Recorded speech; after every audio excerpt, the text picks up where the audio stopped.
Monday to Thursday from 9 to 11 for the feistiest and most fun news debate on TV, where free speech reigns. I'll bring you a sharp take on the day's biggest stories, bombshell newsmaker interviews, and A-list guests. And I guarantee you, no spin, no bias, no censorship, and no reason to go to bed. That's Dan Wootton Tonight, Monday to Thursdays from 9 on GB News.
Will Smith says his behaviour was inexcusable and unacceptable as he apologises for slapping Chris Rock at the Oscars. What a difference a day makes. Very good morning to you. It is 6 o'clock. It's the 29th of March and this is Breakfast on GB News with Eamonn and Isabel. We are live right across the whole of the world. We're on radio, we're on TV, we're online, we're on apps. And here's what's leading the news this morning. So the actor Will Smith has publicly apologised for smacking the comedian Chris Rock at the Oscars on Sunday night, saying his behaviour was inexcusable. He added that violence in all of its forms is poisonous and destructive. Sources close to Roman Abramovich indicate that the billionaire suffered poisoning at peace talks on the Ukraine-Belarusian border earlier this month. One report suggests the poisoning was carried out by Russian hardliners attempting to sabotage the talks. Westminster sources suggest that the first fines relating to Partygate could be issued today, with 15 fixed penalty notices to be handed out initially. And the Queen will attend a memorial for Prince Philip at Westminster Abbey later today, despite recently having to pull out of engagements due to ill health. It will be the first public event attended by her this year. And don't forget, you can join any of our discussions by emailing us, gbnews@gbnews.uk, or you can tweet us at gbnews.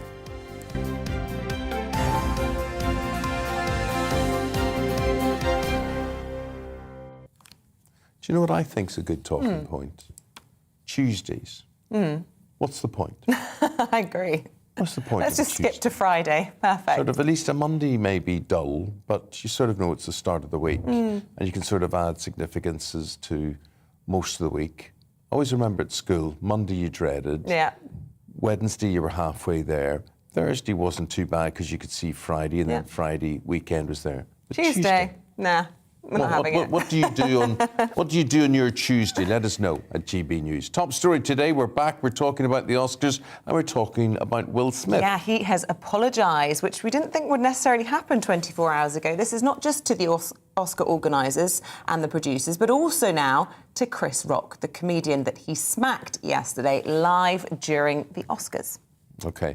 Well, the moment overshadowed the whole ceremony and took place after Rock made a joke about Smith's wife, Jada, referencing her alopecia, which she had previously spoken about. Well, in the immediate aftermath, he was taken aside by the Oscar winner, Denzel Washington, before coming back on stage to accept the award for Best Actor for his performance in King Richard, where he portrays the father of Serena and Venus Williams.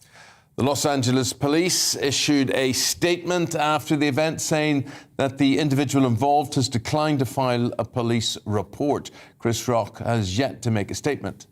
Well, in his apology, Will Smith said that he was embarrassed by his behaviour and that it was unacceptable and inexcusable. He added that jokes about his wife's medical condition sent him over the edge. However, the Oscar organisers have launched a formal review and condemned Will Smith's actions on this. For more, we're now joined by showbiz journalist Kinsey Schofield, live from LA. Kinsey, here we are the morning after the night before. How's it all shaping up? It was a bad day PR-wise for Will Smith. This apology couldn't have come soon enough because the reaction was 110% negative. There were a few people that defended Will Smith in regard to, some pretty bizarre conversations popping up around it about chivalry and things like that. But for the most part, everybody said that he should have never turned violent and that, he was a grown man. There were plenty of other ways he could have handled this, and this was just not appropriate.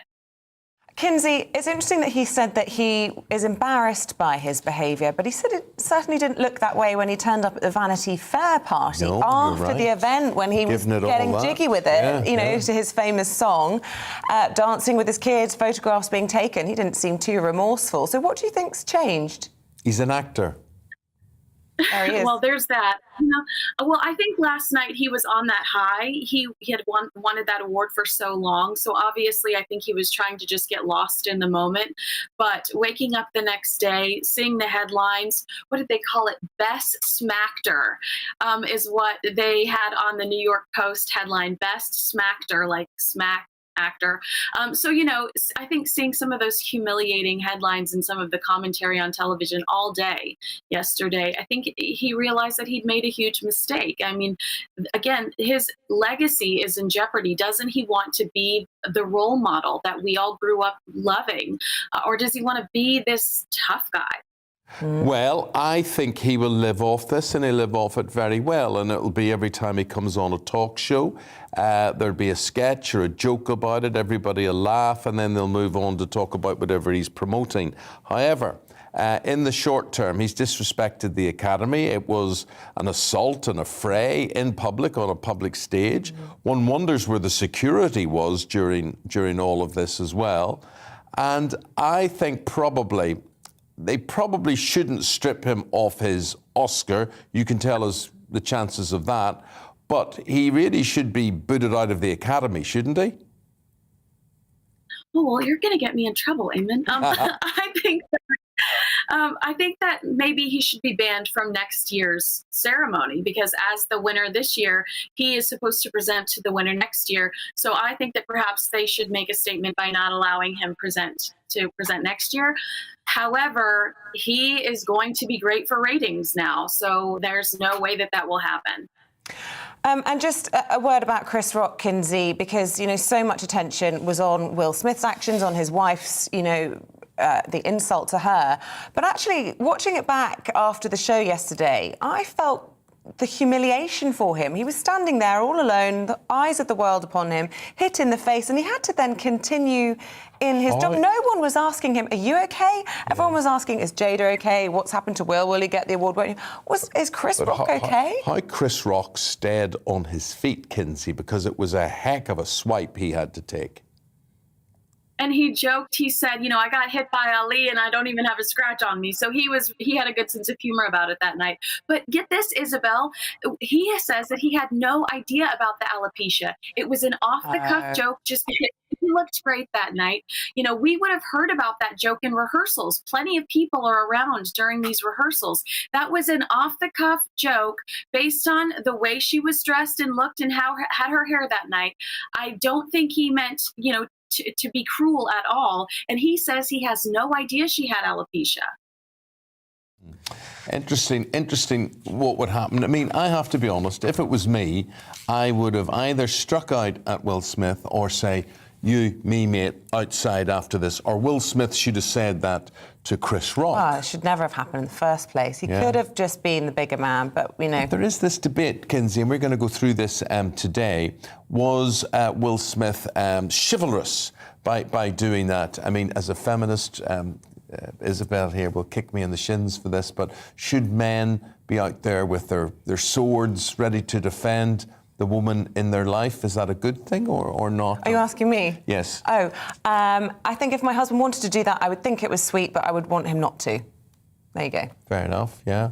So sweet but not to. Kinsey, where would you stand on that? I think Isabel and I have high heels that we can take care of ourselves. Yeah. We can take care of ourselves. I mean, I don't think that I'd want that kind of attention. No. Okay, Agreed. Kinsey, really appreciate it. Thanks very much for your take on things. We'll say goodbye to you there. Remind me never get into a row with you or the high heels. Or me. Yes, be stuck, impaled in my shins. At GBNews is the Twitter response. If you want to get in touch and say, well, how do you think it all plays out? Would you want someone to defend your honour, a man to defend your honour? Are you perfectly capable of doing it yourself? The time, 9 minutes past 6. Yeah, on to the other big story of the day, and on the front of the papers this morning, the UK Foreign Office has expressed concern over claims that Chelsea Football Club owner Roman Abramovich was poisoned during Ukraine peace talks on the Ukraine-Belarus border earlier this month. Well, for more on this, here's Dominic Midgley. Dominic is from the Daily Mail, and he's also a biographer of Roman Abramovich, and he's with us now. Dominic, I suppose nothing surprises you in this world. No, absolutely not. And, I'm inclined to believe this story because it comes from Bellingcat, which is the investigative news website that exposed the underpants poisoning of Alexei Navalny, Putin's most prominent critic, you could argue. And obviously, truth is the first casualty of war. The idea is that Kremlin hardliners are behind this. They want to sabotage the talks. The Ukrainians and the Americans don't want to sabotage the talks, so they're sort of poo-pooing it as far as I can see. The Americans are saying it's down to environmental factors. Quite what they would be, I'm not sure. Well, I suppose because it was a bit of a botched effort. If they were trying to do a poisoning, you'd think that the Russians are a bit more adept. Perhaps that's what the American thinking is. But just explain to us what you mean by Kremlin hardliners. Are you suggesting that this wouldn't have come directly from Putin himself? These are people on the outer realms of his circle, or who are these people? Well, I mean, he rules along with the Siloviki, who are these sort of ex-KGB types, who are all in their sort of late 60s, early 70s. Total dinosaurs. And it could be that he's also involved because he might think that, the longer he can sort of prevaricate over the peace talks, the more he can allow his troops to regroup, because obviously the invasion has not gone at all well. Dominic, where does this leave? If you're Abramovich and you now know someone has made an attempt on your life or you heavily suspect it, well, he knows what way he felt, he knows what way it is. Where does that leave him? Because he's got fewer friends in the West, and apparently maybe no friends in the East. Well, I mean, obviously this is very good for him in terms of his reputation in the West because, revelations in recent weeks, he's come across as somebody, who basically obtained his money through sort of, not the most straightforward means. And suddenly he's coming across as, somebody making sort of heroic efforts to bring about peace. So we heard about not only these talks on the border with Belarus, but apparently he met with the former German Chancellor Gerhard Schröder in Moscow. And so, the more he can come across as the man who solves the problem, I think the better for him. An honest broker. Indeed. And just to explain, because I know the cynic in me instantly, my heckles go on edge when you start saying that this looks good for him, and I instantly suspect that, perhaps this has been fabricated, this is designed to make him look good, this is designed to make us be sympathetic here in the West to him. Poor Abramovich, he's, being forced out of his beloved football club and his mansions around the world. Just explain if there's any plausibility in that, and whether or not that would have any... I mean, the fact that it was a botched effort, i.e. he only had mild sort of eye pains for a few hours, suggests that it wasn't, a full attempt on his life. Well, I'd say the GRU, who are the sort of, the Russian Foreign Military Intelligence Service, do have a reputation of botching these things. Okay. They botched the Skripal poisoning, they botched the Navalny poisoning. And also they may have intended to not botch it, but sort of send out a warning rather than actually bump him off. Yeah. And just a little bit about your job, because you've done a biography about him, a sort of unofficial one. Yeah. And you've tried to meet up with him, and he's been quite cagey about meeting up with you. Tell us a little bit about your experiences with Abramovich, as you Abramovich. call him. Abramovich. No, I mean, there was no prevarication. He just said no. But we did interview his former partner, Boris Berezovsky, and one of the questions we put to him is, why did you sell your stake in Sibneft, the oil company they own, for 1.3 billion when it was probably worth more like 4? And he said, Abramovich came to him in the south of France and said, Putin says he'll destroy the company if you don't sell to me for that sum. So we put that to the Kremlin by fax, which is what you did in those days. And the Kremlin didn't come back to us, but Abramovich's people did. And they said, we think you're getting too much negative input, so we're going to send somebody over to talk to you in the boardroom at Stamford Bridge. We put all our allegations to them. And because it was a sort of away fixture, you might call it a score draw, I think. Interesting. And who did he sell that company to? Was it Putin himself? No, to Abramovich. Oh, right. No, who did he sell it to, the oil company? Sorry, when he was offered 1.3 billion? No, Abramovich was offering Berezovsky 1.3 billion to buy his 50% stake. Got you. Sorry, got it the wrong way. And then subsequently it was sold to the state for 13 billion, and I think Abramovich made 75 times as much. And obviously Berezovsky ended up dead in all of this. Found hung in the bathroom of his ex-wife's home. Yeah. Terrible tragedy. Gosh. And those peace talks underway. Do you think he'll have any more involvement in those meetings face to face? Well, there are talks taking place today, and apparently he's not involved in them anymore. So it could be the end of his role, but who knows? Well, Dominic Midgley is a Daily Mail journalist and an Abramovich. Well, we've all been tuned to say it the wrong way, obviously, throughout those years. Biographer, appreciate it. Thank you very much for that insight. Scary stuff. With the time at 6:15, let's bring you up to date with today's top stories. Well, police investigating alleged lockdown-breaching parties at Downing Street are expected to issue the first fines later. The Met is looking into a dozen events, including as many as 6 said to have been attended by the Prime Minister. The Foreign Office says the claims that the sanctioned Russian oligarch Roman Abramovich is believed to have been poisoned, and these are very concerning situations. The Chelsea owner and 2 Ukrainian negotiators suffered eye problems and peeling off the skin after peace talks in Kiev, according to the Wall Street Journal. But US and Ukrainian officials have cast doubts on the reports. Now, we're talking about this story in just a moment. The Duke of Edinburgh's memorial service is taking place this morning at Westminster Abbey, featuring elements that he planned for his own funeral, but that weren't allowed to go ahead due to COVID restrictions. 2 representatives, each from more than 210 charities, of which Philip was patron or president, have been invited to the service of Thanksgiving. And Prince Andrew will also be making his first public appearance. Will Smith has apologised to the comedian Chris Rock for slapping him at the Oscars. The Best Actor winner says his actions were inexcusable after the Academy condemned what happened and launched a formal review.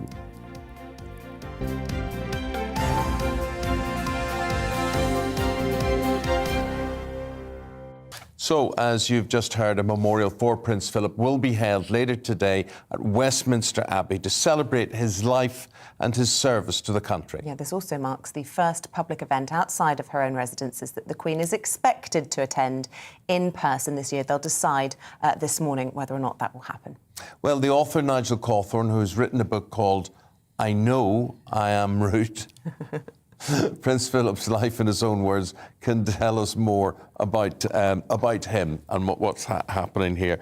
So he did know he was rude. He said that. He said, "I know I'm rude, but it's fun." Well, it's true. It's certainly true. He was. I mean, I met him on a number of occasions, and he just came out with things. You know, he said to me once, "This climate warming is brilliant for the grouse. Brilliant, you know, it has them. It's fantastic. I don't know why everyone complains about it, because his theory being that in Norfolk there were more grouse because the weather was better. Yes. And things because of... Typical of his sort of point of view of things. He was a very amusing man. I mean, he just added to the sort of gaiety of the nation. Yeah. Didn't he? And that, I think, was really what his role was. Well, a lot of people would look and say, well, he hasn't got a role. He walks 2 steps behind the Queen or whatever. But that role was very well planned and visualised by him. Yeah. Yes, I mean, he said his real role was not to get in the way, because he didn't actually do anything in his life. But I think he was one of those wonderful things. There's nothing more English than a foreigner trying to pretend to be an Englishman, because he considers himself Danish. Yeah. Didn't think of himself as British at all. Where we would have all seen him in that way as the epitome of Britishness, really. Well, yes, I think he probably read too much Bertie Wooster. Right. Yeah.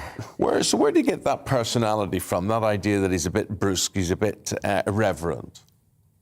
Well, it was always part of his character. The quote we had here, I know I'm rude, it was written when he was 18. It was there from the beginning. And of course, he was always an outsider, having been kicked out with Greece when he was a child, and shuffled around living in Paris and Germany before coming to the UK as a penniless refugee. Yeah. And he did rather well, didn't he? Extraordinary story. Yes. So, Nigel Cawthorne, just talk to us about what it was that he wanted in his funeral that couldn't go ahead and will be brought, into action today at this memorial. I mean, we all can remember the images so stark of Her Majesty the Queen sitting alone due to the COVID restrictions. So that was one of the impacts of COVID on his funeral. But what were the things that we weren't able to see last year? Well, I think that he would have wanted a kind of big celebration like this rather than the low-key thing that we had last year. Because he liked to be a big figure on the world stage, even though he couldn't affect anything or do anything in his life. He just liked to be part of the show. And what do you think he would have made about Prince Andrew attending? It was the first time he's made a public appearance since he settled for £12 million in the sex assault civil case, despite never admitting any guilt. Public, obviously, not big fans of Prince Andrew. Do you think he'd have wanted his son there? Well, it would be very mean of any of us not to have Prince Andrew there, despite what's happened, because it was his father, after all. Yeah, I agree with you. I mean, there's a lot made of this, but you just still can't take it away, whatever his crime is, that this was his father, and he's there to pay respect to his father that day, and maybe we should all just bear that in mind. But he'll get the headlines tomorrow. Yeah, and there were some question marks anyway about whether the Sussexes would attend. I mean, the indication had been probably not, because there's this argument with the Home Office about not being able to privately pay for police protection. Do you think they'll appear today? It doesn't appear so at all. It's a very difficult situation for the royal family all round, isn't it? Yeah. Yeah. Nigel, how do you think overall Prince Philip will be remembered? Well, I think we will remember the gaffes and the foot in the mouth, won't we? And enjoy them for as long as we remember him. OK, thank you very much indeed. Nigel Cawthorne, author of I Know I'm Rude, Prince Philip's life in his own words. Thank you very much indeed. Thank you. Do stay with us. Lots more still to come, including how much do young people actually know about the Falklands War? Not very much, it turns out. We'll be finding out exactly what they've been missing, and we'll be talking about the forecast now. Hello, good morning. I'm Aidan McGivern from the Met Office. Having enjoyed so much warm spring sunshine recently, well, today is going to feel a bit different. A lot of cloud, some showers, and certainly feeling cooler, but even colder weather is on the way during the next few days. Arctic air straight from the North Pole coming south, initially into the northern Scotland during the rest of today behind a cold front, and then sweeping across the country during the next couple of days. That cold front I mentioned, bringing some outbreaks of rain to the north of Scotland, followed by hail and snow showers for the Northern Isles. Another front is coming north into the far south of England to bring a lot of cloud and some damp weather first thing. Elsewhere, a lot of low cloud actually, some mist and fog first thing. Tends to lift, but we keep the grey skies, the best of any brightness towards the west of the UK. And feeling cooler under that cloud, but still temperatures above average for the time of year, 11 to 14 Celsius in the south, whilst the north of Scotland turns markedly colder, 5 to 7 degrees here, and those frequent sleet, snow and hail showers are moving into the Northern Isles, the north of the mainland of Scotland as well, during Tuesday night into the start of Wednesday. A widespread frost then for Scotland as we start off Wednesday. Northern Ireland, Northern England, parts of the Midlands, North Wales sees rain and hill snow moving south. relatively light at this stage as it pushes into central England, parts of Wales as well during Wednesday morning. Ahead of that, to the south, well, South Wales, southwest England see some sunny spells, but also some showers breaking out during Wednesday. And it stays mild here, 12 Celsius for Plymouth, 10 for London, but 5 to 7 degrees elsewhere across the northern two-thirds of the UK. That colder air then affects all parts on Thursday. Could even see some sleet and snow at lower levels in the southeast on Thursday morning. Don't be surprised if you see that happening, and it will feel very cold across the country.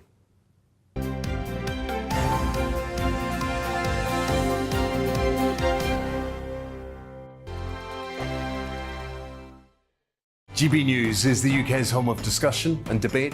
From all perspectives. To stay up to date on the latest stories, Make sure that you subscribe to the GB News channel. right here on YouTube. You can watch us live 24/7 across the whole world. You can also check out exclusive content and catch up on previous episodes of your favourite shows. Every day, we ask the questions That you'd ask, so why not add your voice to the conversation in the comments section? Don't forget to subscribe. We are GB News, Britain's news channel.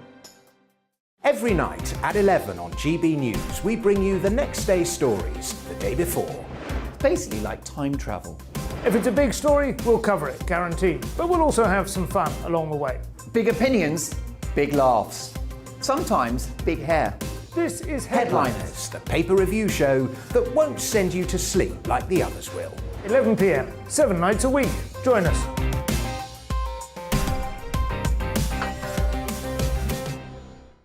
Hello there, I'm Eamonn Holmes. And I'm Isabel Webster. And we hope you can join us for Breakfast with Eamonn. And Isabel. You make me laugh out loud, belly laugh. Is that important first thing in the morning? Yeah, absolutely. And there's me trying to be deadly serious. News is a serious business. Yeah, I have to rein you in sometimes. Well, it doesn't stop us laughing at it. It doesn't stop us having an opinion on what's going on. Yeah. And it certainly will not stop us reflecting what you think. Weekdays from 6 to 9:30 on GB News.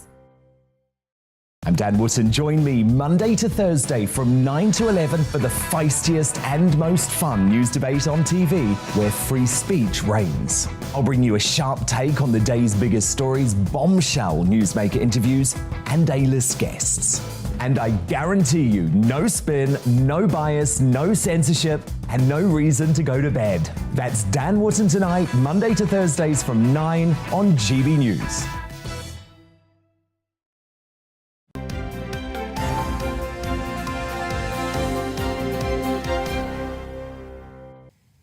Welcome back. Lots more coming up in the programme this morning. At around 6:45, we're going to be discussing the cost of living crisis, energy bills heading towards the highest levels since 1950. Yeah, and it is still an ongoing issue within the football stands. We'll discover how one campaign is attempting to give racism the red card. You can join in any of the debates by emailing gbviews@gbnews.uk or tweet at gbnews. OK, now we're talking about a new report next by the British charity Help for Heroes. They're claiming that the Falklands conflict is risking becoming a lost war. Research suggests that many people are actually clueless about its details. Now, this study's been released ahead of the 40th anniversary of the war. The charity says only 4% of over 2,000 young adults were able to answer questions correctly. Let's go to military historian, journalist and former serving officer Dr. Peter Caddick-Adams on this one. Dr. Adams, good morning to you. Good to talk to you. Why does the Falklands seem to be the forgotten war?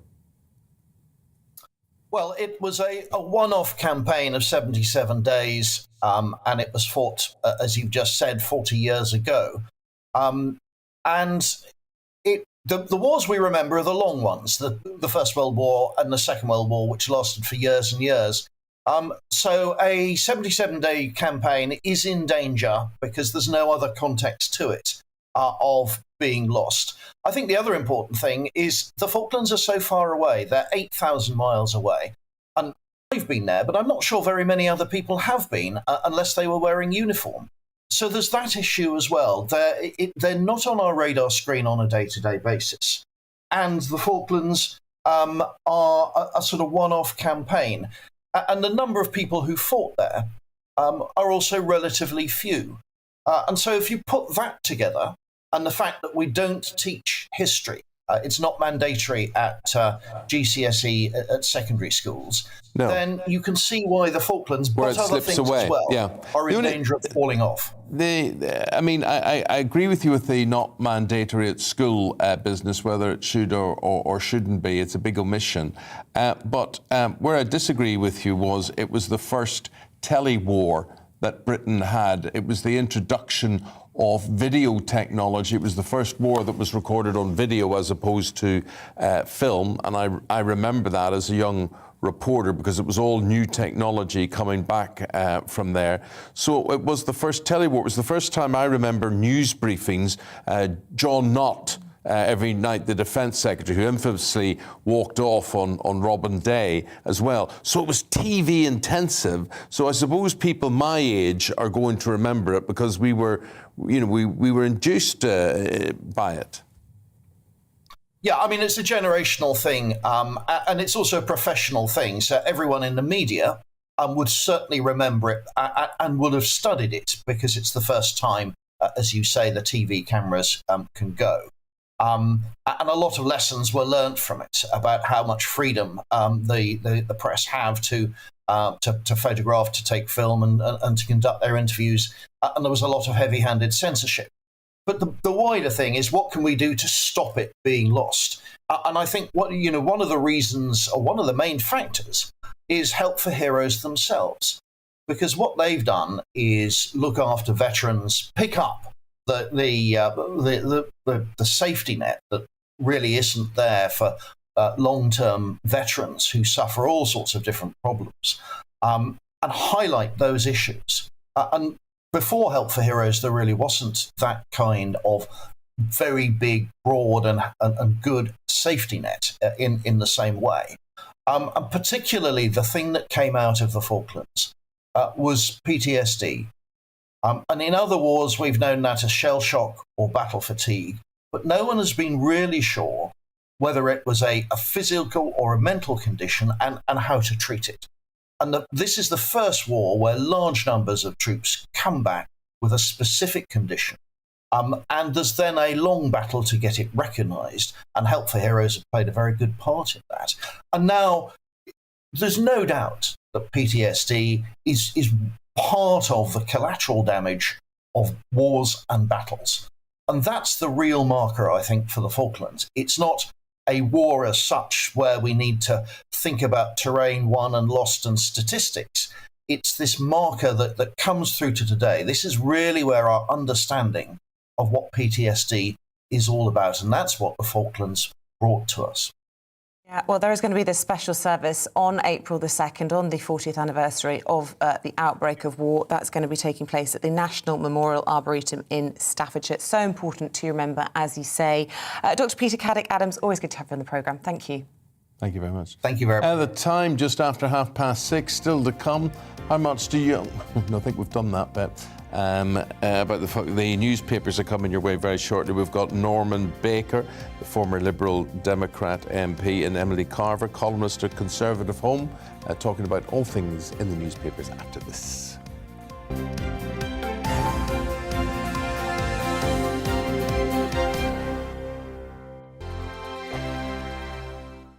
GB News is the UK's home of discussion and debate From all perspectives. To stay up to date on the latest stories, Make sure that you subscribe to the GB News channel right here on YouTube. You can watch us live 24/7 across the whole world. You can also check out exclusive content and catch up on previous episodes of your favourite shows. Every day, we ask the questions that you'd ask, so why not add your voice to the conversation in the comments section? Don't forget to subscribe. We are GB News, Britain's news channel. Every night at 11 on GB News, we bring you the next day's stories the day before. Basically like time travel. If it's a big story, we'll cover it, guaranteed. But we'll also have some fun along the way. Big opinions, big laughs. Sometimes big hair. This is Headliners, the paper review show that won't send you to sleep like the others will. 11 p.m, 7 nights a week. Join us.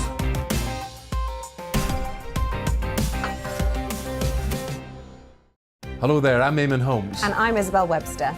And we hope you can join us for Breakfast with Eamonn. and Isabel. You make me laugh out loud, belly laugh. Is that important first thing in the morning? Yeah, absolutely. And there's me trying to be deadly serious. News is a serious business. Yeah, I have to rein you in sometimes. Well, it doesn't stop us laughing at it. It doesn't stop us having an opinion on what's going on. Yeah. And it certainly will not stop us reflecting what you think. Weekdays from 6 to 9:30 on GB News. I'm Dan Wootton. Join me Monday to Thursday from 9 to 11 for the feistiest and most fun news debate on TV, where free speech reigns. I'll bring you a sharp take on the day's biggest stories, bombshell newsmaker interviews, and A-list guests.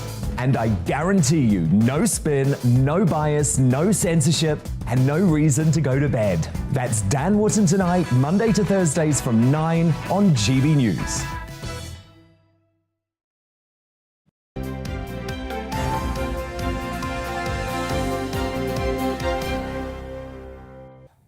Before the papers, these are the stories making the news on this Tuesday morning. Will Smith has apologised to the comedian Chris Rock for slapping him at the Oscars. The Best Actor winner says his actions were inexcusable after the Academy condemned what happened and launched a formal review. Police investigating alleged lockdown breaching parties at Downing Street are expected to issue the first fines later today. The Metropolitan Police is looking into a dozen events, including as many as 6 said to have been attended by the Prime Minister. Negotiators from Russia and Ukraine are meeting in Turkey in their first face-to-face talks for more than 2 weeks. Ukraine's foreign minister says the aim is to broker a ceasefire, but at the very least, the humanitarian situation needs to be urgently addressed.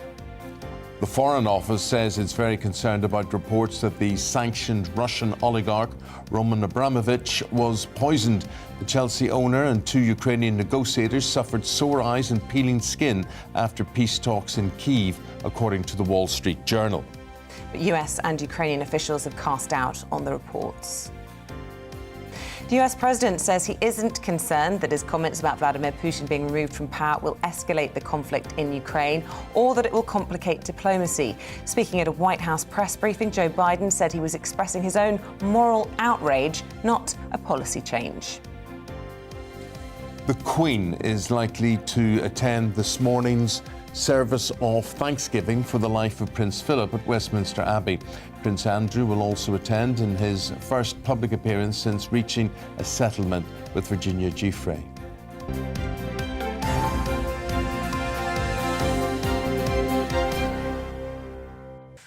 OK, it's time to go through your newspapers this morning. We're joined by the former Home Office Minister and royal author Norman Baker and the columnist at Conservative Home Emily Carr. A very warm welcome to both of you. Your first time doing the papers with us, Norman. You've been on the show a few times, but first time doing the papers. Yeah. That being said, we're going to start with Emily. OK. Emily, you've chosen the story on the front of The Sun, which is being pictured in most of the papers today, and this is the fallout from that slap. And, of course, an apology now.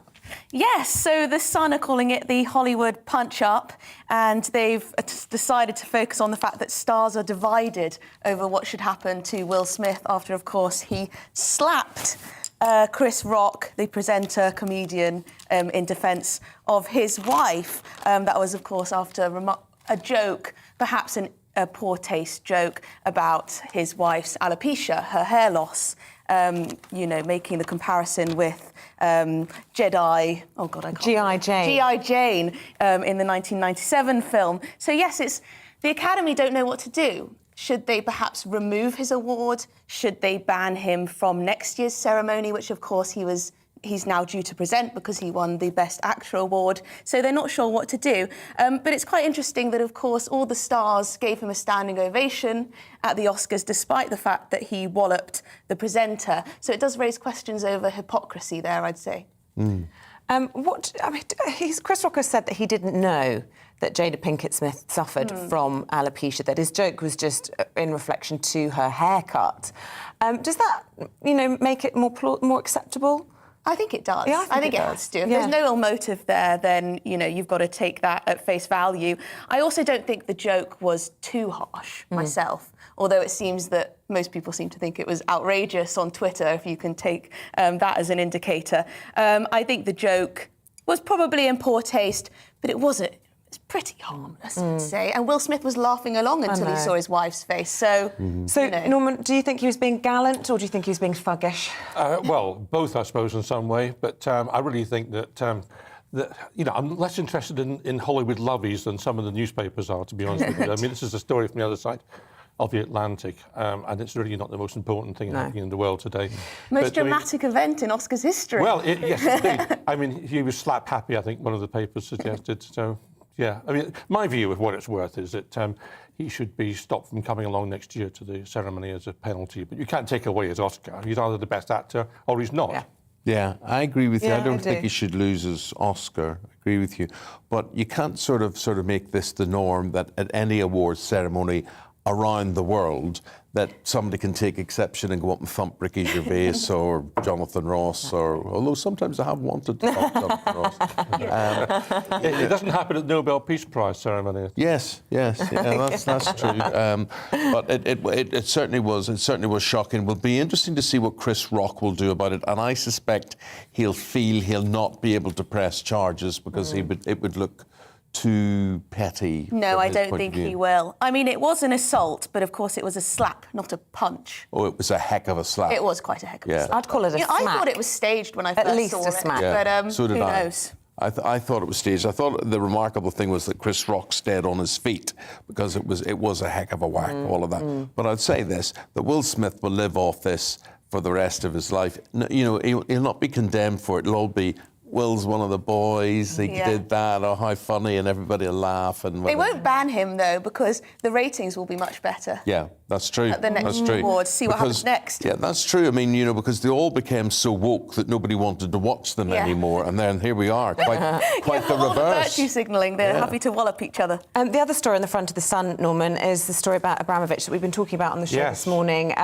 Bellingcat breaking this. This is the investigative site that suggested that he'd been poisoned. Foreign Office saying they're concerned. Americans not convinced it was a poisoning by these Russian hardliners. You never quite know in a war what the truth is and what the propaganda is, but most of the papers have poisoned in inverted commas, except the Mirror doesn't. So the Mirror seems to be more sure of the poison than other papers are. This is an extraordinary situation where you can have I didn't even know he was there, to be honest with you, negotiating. This is a new thing altogether that we found out, Roman Abramovich in negotiations.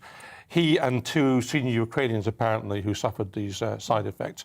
I don't think it was an attempt to bump them off. I mean, the Russians, I think, are more effective at bumping people off if they want to bump them off.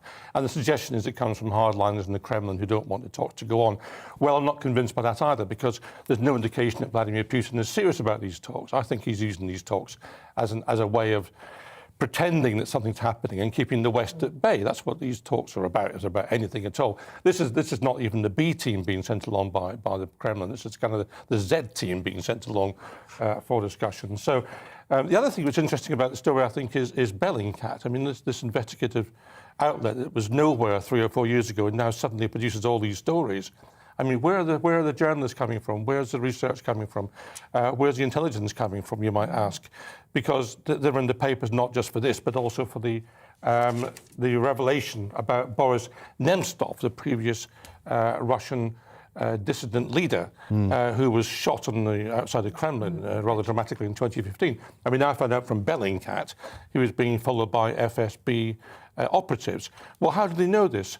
I'm interested to know how Bellingcat get all their information. Yeah. OK, Emily, today they are thinking the first summonses or whatever they're called. Fixed penalty notices. Fixed penalty notices, the very thing, will be served as regards Partygate.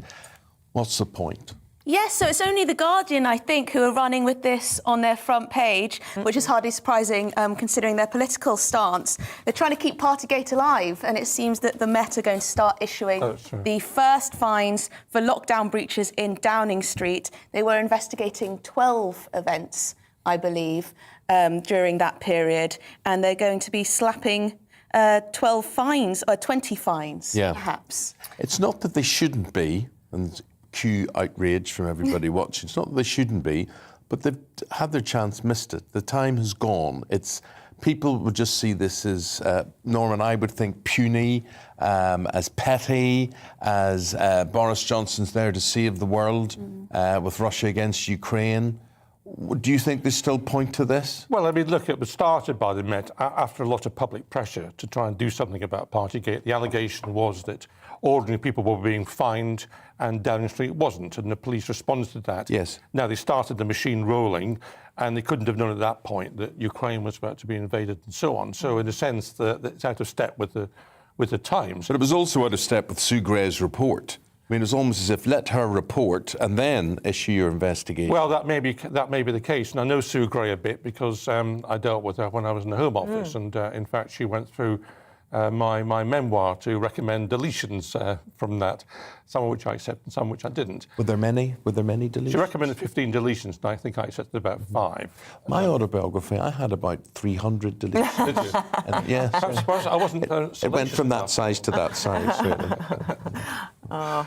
So the interesting thing about the fines is, of course, you can get a higher fine if you are the organiser of the party. Yes. So potentially the Prime Minister could be in the frame for a much higher fine than the one. But he wouldn't have organised any of them, would he? Well, I don't know. We'll find out from Sue Gray. Yes, it may be his underlings that get Yeah, we should say it is the front of the Daily Telegraph, which is the normally Conservative supported paper. Of course it is. The Tory graph. But we're not expecting, sources I was reading on social media anyway, saying that they weren't expecting the Prime Minister to be among those being charged today. So we'll wait and see. But it looks like it could be some of those low-hanging fruit, I think was the description. People who haven't denied attending any of those parties so far.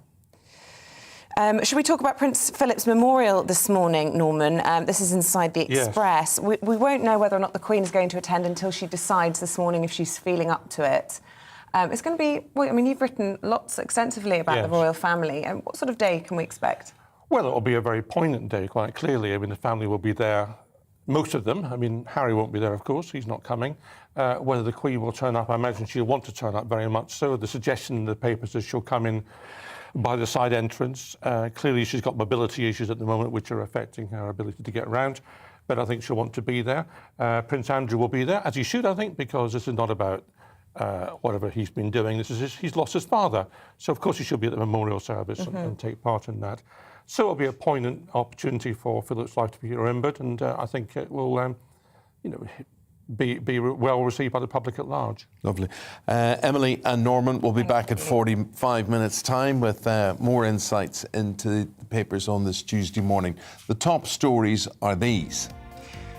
Will Smith has apologised to Chris Rock for slapping him live at the Oscars. The Best Actor winner says his actions were inexcusable after the Academy condemned what happened and launched a formal review. The Foreign Office says it's very concerned about reports that the sanctioned Russian oligarch Roman Abramovich was poisoned. The Chelsea owner and 2 Ukrainian negotiators suffered sore eyes and peeling skin after peace talks in Kyiv, according to the Wall Street Journal. And Partygate as well. Police investigating alleged lockdown breaching parties at Downing Street are expected to issue the first fines. The Met's looking into a dozen events, including as many as 6 said to have been attended by the Prime Minister.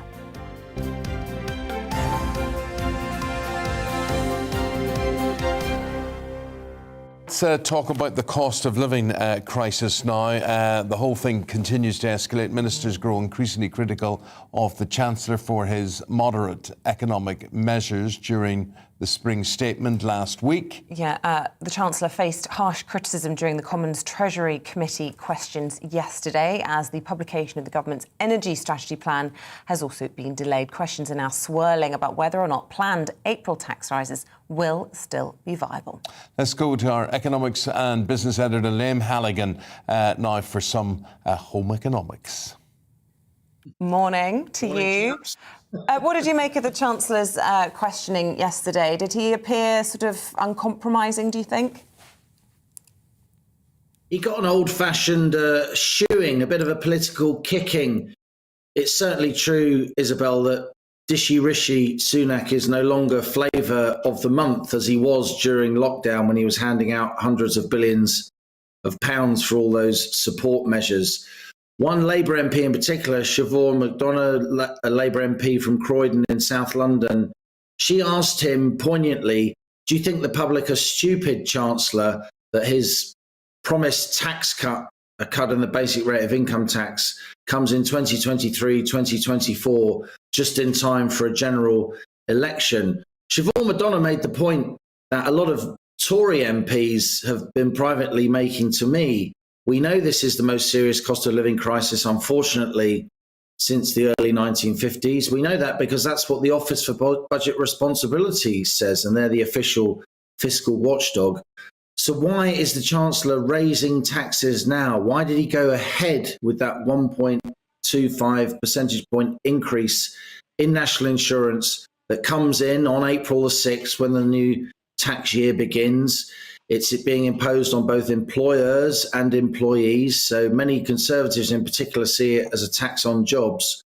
And many, both Labour and Tory MPs, again, are asking, why are benefits only going to go up in April by 3.1%, Isabel, at a time when inflation is officially forecast this year at 7.4%? So many people on benefits are lower income and most vulnerable households and families. They're seeing a real cut, a post-inflation cut in their incomes there if benefits are going up by less than inflation. So there's a sense that the Chancellor was being a bit too clever by half, raising taxes only to lower them again at a time when this cost of living squeeze, unfortunately, is getting tighter. And that was reflected at the Treasury Select Committee yesterday. And Liam, just talk to us about what we can read into the delay of this energy security strategy. Is this a sign of sort of disagreements behind the scenes between number 10, number 11? This is a big ask, isn't it, of the Treasury?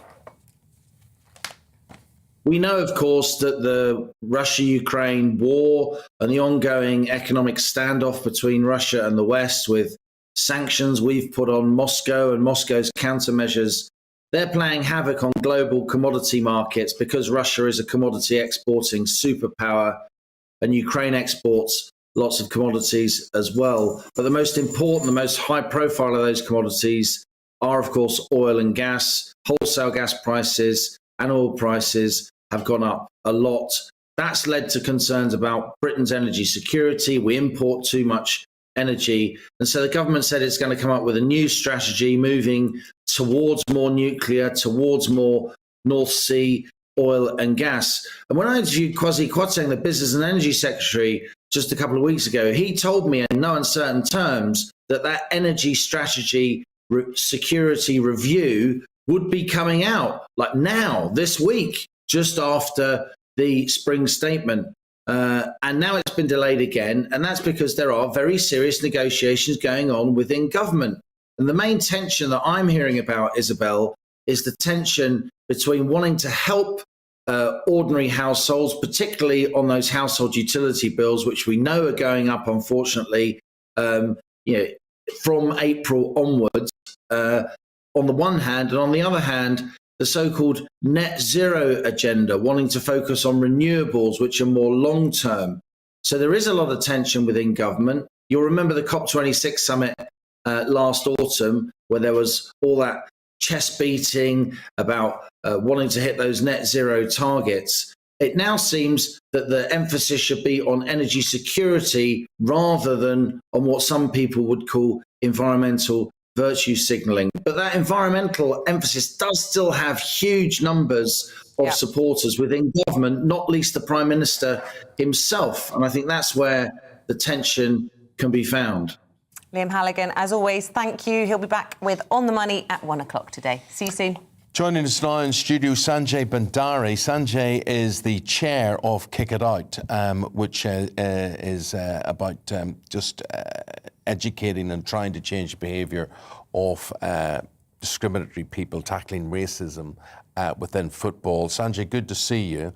You've been around for a number of years, right, as an organisation, very prominent advertising around football grounds and whatever. It always must be a difficult task. First of all, it's unbelievable that you've got the task. But secondly, how do you then stay relevant? How do you keep changing the message? How do you keep getting to the people you're supposed to be getting to? Yeah, look, it's always a challenge, in racism and other forms of discrimination. They ebb and flow over time. Sometimes they get better, sometimes they get worse. And over the last 5 or 6 years, as with the rest of society, we've had more challenges with a rise in discrimination. I think one of the things that particularly wanted to talk about today was our fan education programme. So Right. we know that that you can't just completely ban your way out of this. You can't just cancel people and get rid of people from the game completely. And not everyone. Yes. You know, there's an assumption when someone commits an act that they're a career racist or something. Actually, in a ground, you talk to the police very often. They'll point to 3 reasons for all forms of antisocial behaviour and public order offences, which is alcohol, cocaine, or alcohol and cocaine. And very often that's what is underlying it. Some of these and often people get braver or they get carried away, or, by being in a crowd. I'm sorry, but if I drank a huge amount of alcohol or broke the law and took drugs, I don't think racist slurs would come out of my mouth. I think there are underlying problems, Yeah, but the underlying problems of football supporters and the animalistic way that supporters sort of gather together. But it's disinhibiting. The alcohol of the crowd. I agree with you. I would never. There's no point saying I've never heard of. Maybe I just sit in different areas of the ground and whatever. But I would never expect anybody around me ever to come out with a. I mean, when our team is losing, everybody gets angry. It doesn't make me want to smash a bottle over somebody's head or shout something racist, but it does to certain people. Yeah, absolutely. And part of what we're trying to do with the fan education programme is for people for whom that's appropriate when they're making a decision with the club is. Nearly always they're coming to us because they've got some kind of ban. They've been banned for 8 games or for a season or for 3 years. And so we work with them one-on-one with each individual fan. I understand how they wouldn't be as brave or as awful or as racist if you get them on a one-to-one basis. Yeah. But are you saying that they become more racist if they're banned? No, what happens is if they're banned, then what we will do is we'll have a conversation with them. We run a one-on-one programme. And try to understand. Can they ever be reversed? Yeah, absolutely. And that's the idea: is that you get people back into stadium. In some ways, I suppose they're expecting you to completely throw the book at them. And if you show a degree of understanding and was this a momentary aberration? This isn't someone who is a career racist. And I think this is part of the thing. There's a bit of a lazy assumption that everyone is that says something, and that isn't always the case, actually. Do you think things are getting better, or do you think things are getting worse? I mean, we've heard people on this programme saying that since the Black Lives Matter thing broke out during lockdown, things have actually got worse. Well, I think things have got worse over the last 5 or 6 years, and you don't have to trust me. We have our own data and our own statistics for our annual reporting, and they've been going up over the last 5 or 6 years. But just look at the Home Office's own hate crime statistics. We haven't seen a marked blip since BLM. It's actually just been going up over the last 5 or 6 years, and so there's been rising discrimination. I think lockdown probably also had an impact on it, because we saw at the start of this season there was a massive spike in the first 6 weeks of the season. It's probably 50% higher than we'd ever had reports before. Oh, goodness. And it's so hard to work out. Taking the knee, where are we at with that? Will it be a permanent fixture in the game? I don't know. That's up to the players. It's the players, that was their decision. They wanted to do that. And I think the role of us and anyone else in football is to support the players in any peaceful protest that they want to make. Ultimately, I'm much more focused and interested in what's the action that we're going to do. The players, that's their platform. It's right that they use it in that way. Our job is to convert that into change. Yeah. And Sanjay, how do you reach supporters? How do you reach... do you do this through the clubs? Do you do this through a list of people who are banned? Or are you saying to people out there, look, if you've got a problem about the way you think, or you're with fellow supporters and you're worried about the way they think, can they come to you? It's normally we get a referral from a club because they're about to ban someone or they're banning someone, but they think that person is amenable to education, that they could come back into the game. They could, very often it's just about understanding the consequences of your actions. We did this with a 12-year-old kid who was sort of almost on the autism spectrum, and so actually we shouldn't just be losing that person to the game. That kid just didn't understand that what they were doing was wrong. Mm-hmm. Sad, but I understand what you mean. Difficult. Thank goodness you're there and continue to keep kicking it out. Thank you. Yeah, thank you. Sanjay Bhandari there. He is the chair of the organisation Kick It Out, which tackles racism in football. Do stay with us. Lots more coming up at 7 o'clock, including the latest on those peace talks back underway this morning. And believe it or not, 24 hours after he hit the comedian Chris Rock, Will Smith has apologised. All the details in a moment.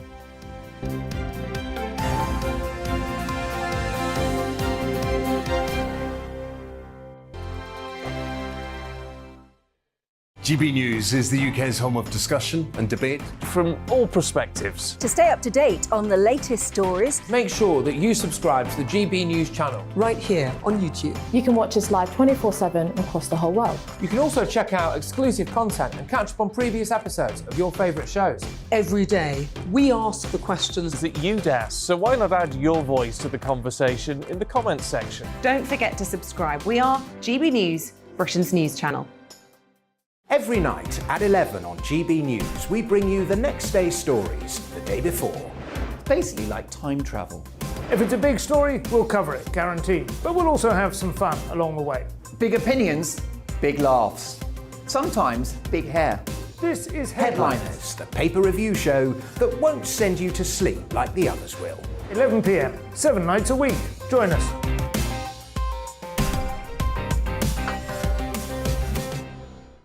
Hello there, I'm Eamonn Holmes. And I'm Isabel Webster. And we hope you can join us for Breakfast with Eamonn and Isabel. You make me laugh out loud, belly laugh. Is that important first thing in the morning? Yeah, absolutely. And there's me trying to be deadly serious. News is a serious business. Yeah, I have to rein you in sometimes. Well, it doesn't stop us laughing at it. It doesn't stop us having an opinion on what's going on. Yeah. And it certainly will not stop us reflecting what you think. Weekdays from 6 to 9:30 on GB News.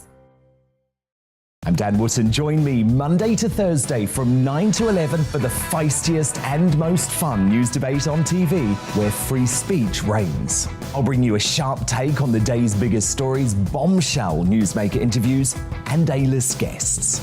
And I guarantee you, no spin, no bias, no censorship, and no reason to go to bed. That's Dan Wootton tonight, Monday to Thursdays from 9 on GB News.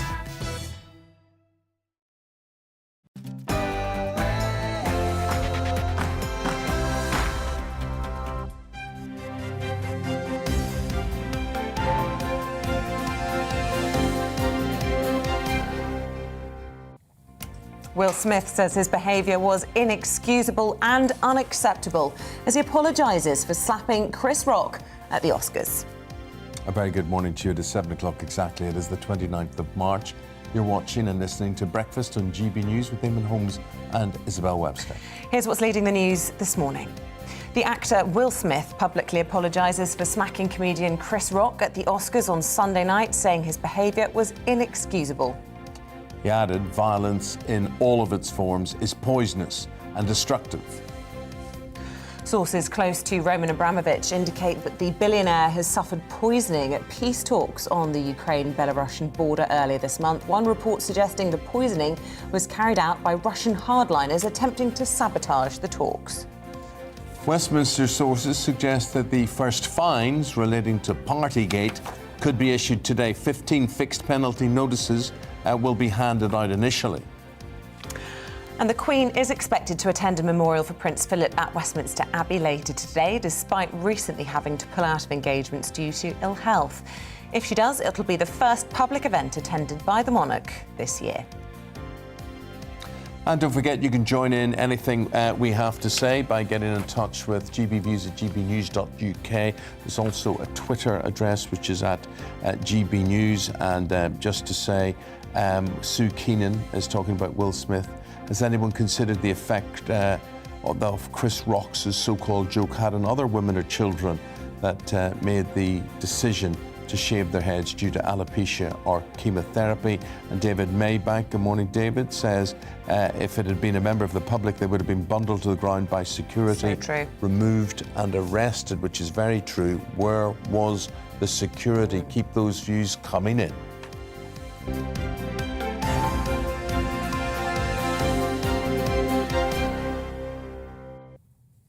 So Will Smith has apologised to Oscar organisers, producers and now to Chris Rock himself for smacking the comedian live on stage during the Oscars on Sunday night. So that whole moment overshadowed the ceremony itself. It took place after Chris Rock made a joke about Smith's wife, referencing her alopecia, which she had previously spoken out about. Well, in the immediate aftermath, he was taken aside by the Oscar winner Denzel Washington before coming back onto stage to accept the award for Best Actor for his performance in the movie King Richard, where he portrays the father of Serena and Venus Williams.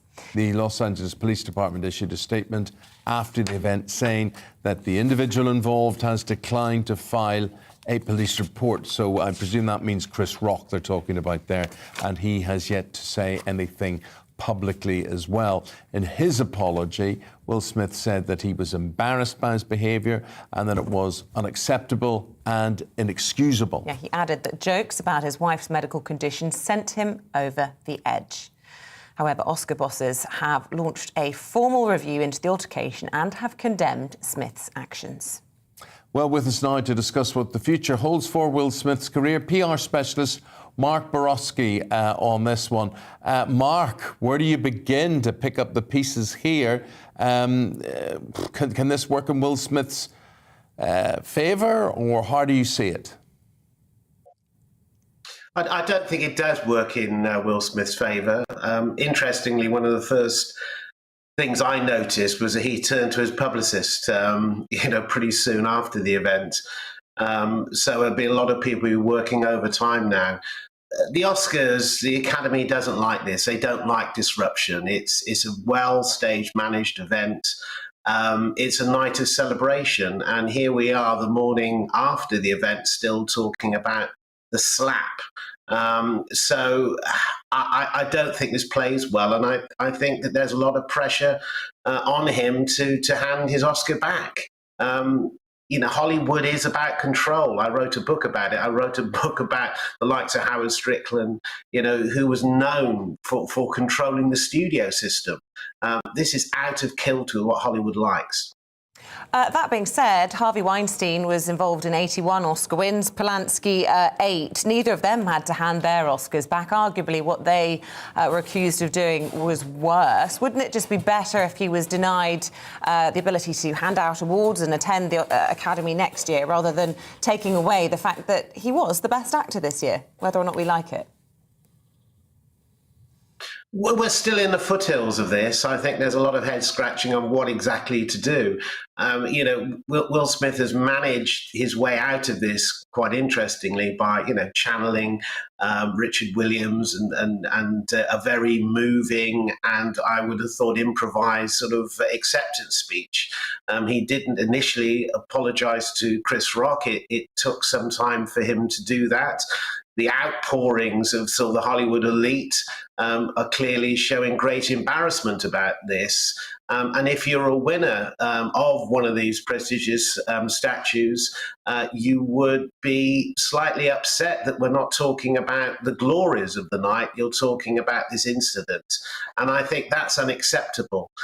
He has to do something proactive. He has, to a certain extent, moved as far as he can at this moment. But, Hollywood moves slowly at these things, and there will be a certain amount of cold shouldering, undoubtedly.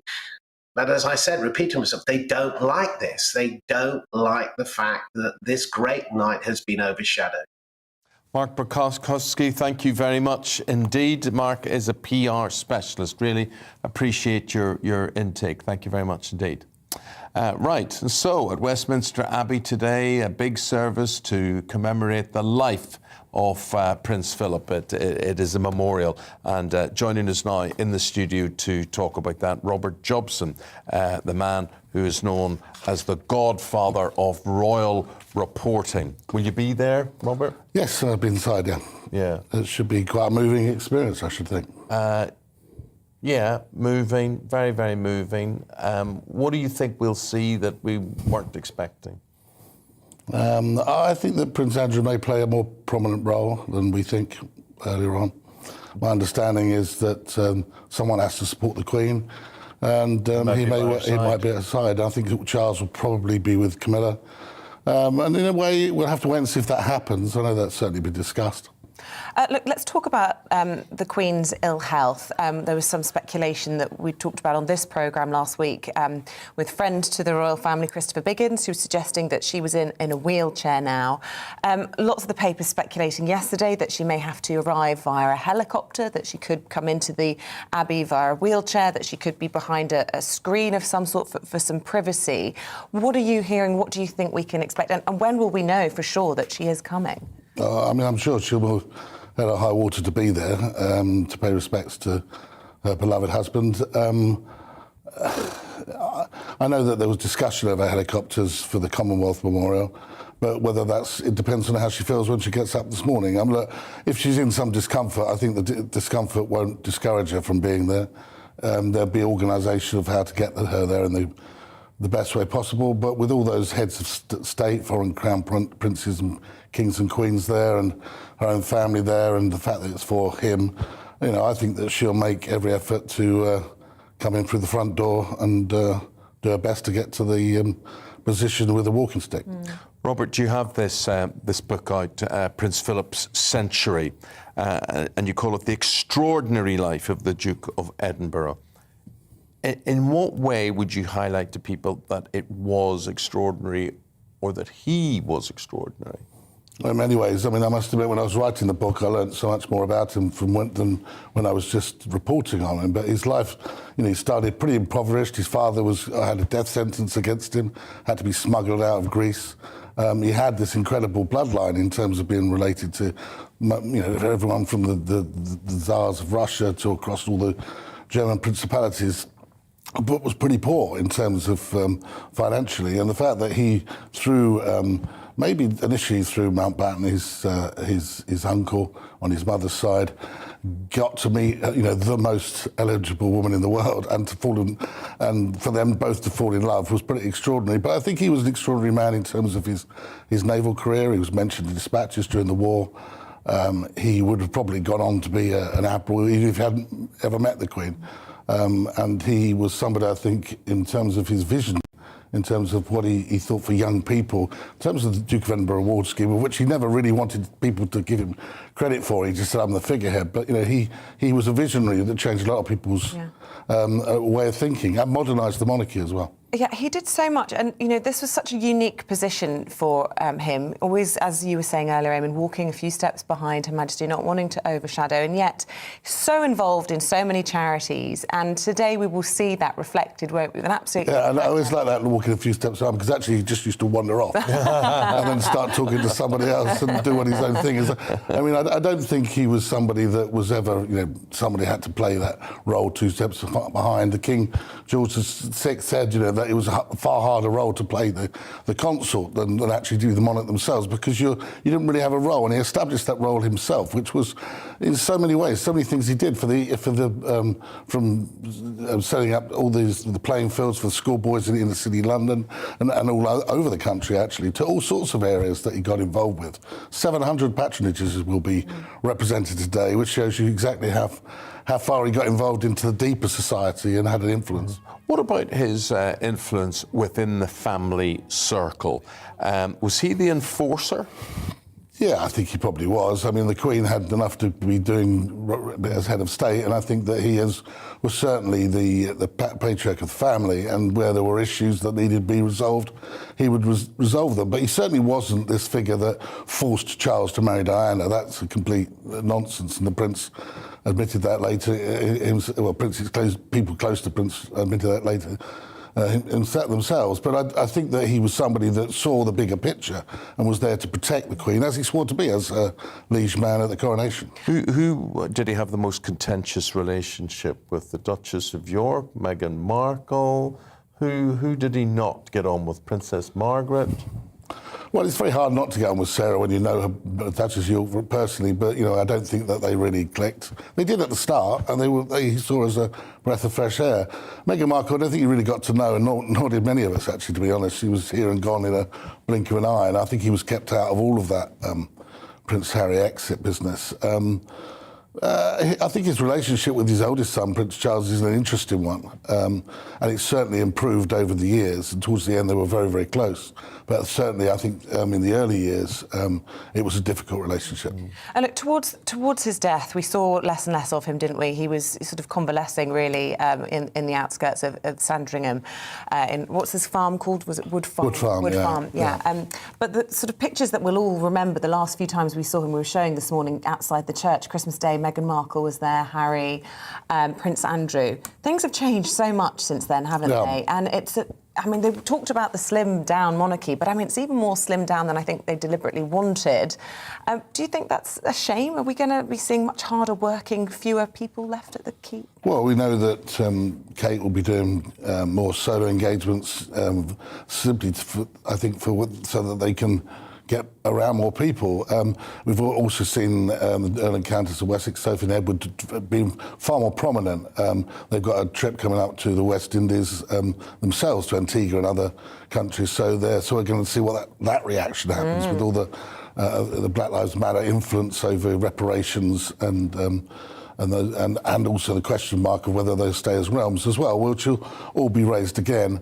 Princess Anne, never stops working, but do we see any more? I don't think so. I think the Prince of Wales would probably want it in the long term, a more cost-effective and streamlined monarchy. We heard sources saying that Prince William, when he becomes the Prince of Wales, will want a much tighter ship in terms of his office than is existing. That said, the royal family does penetrate a lot of areas. I know that, when I get involved with the London, the journalist charity, the London Press Club, that when we had Sophie Wessex there, we could be seen as a minor royal. The figures came in, we had 30% more money, so they do actually influence a lot in the charities and helping those organisations. You've got 200 charities represented here today. Organisations, 700. 700 of them. I mean, that's huge, and I don't think we'll see the like of that again, or even when the Queen at the moment is passing off some of these organisations to the other members of the royal family. But there's not enough to go. Some of them are going to lose royal patronage, and that's a shame for those organisations. I don't think people quite understand when they talk about the royal family and it's too big and too worldly. Actually, they're penetrating big areas all around society in the United Kingdom, which help those organisations, even if they're not particularly actively involved. Well, it's going to be a moving ceremony today. At about 11 o'clock, is it, this morning? Or I think they start arriving about 10 past 11, and the Queen hopefully will be there. I'm pretty sure she'll be there at about 11:30. Interesting. Lovely. All right. Thank you, Robert. Thanks for taking time out of your schedule. You smell lovely, incidentally. Were you out jogging? It's just the pheromones. It is 7:15. Robert Jobson, thank you very much indeed. Top stories are these on this Tuesday morning.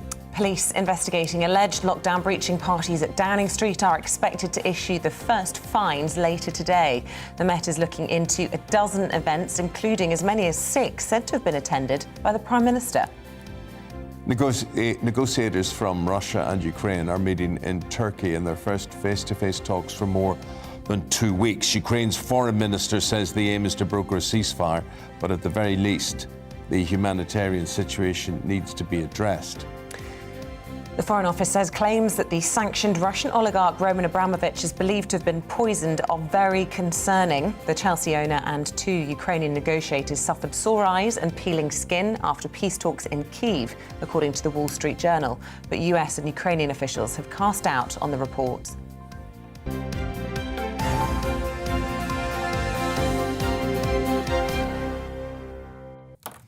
Morning to you on this Tuesday morning. Thanks for tuning in from all around the country, and thank you for our growing figures in Leeds, in Manchester and in Liverpool, going through the roof. Thank you very much indeed. Actually, a good time maybe to mention we're going to Manchester soon, taking the show on the road. Yeah, taking the show on the road. We get up to watch football on Saturday night, and then very conveniently we're there all week, taking the show on the road, and we will be coming to a town or a city near you to reflect your loyalty to us.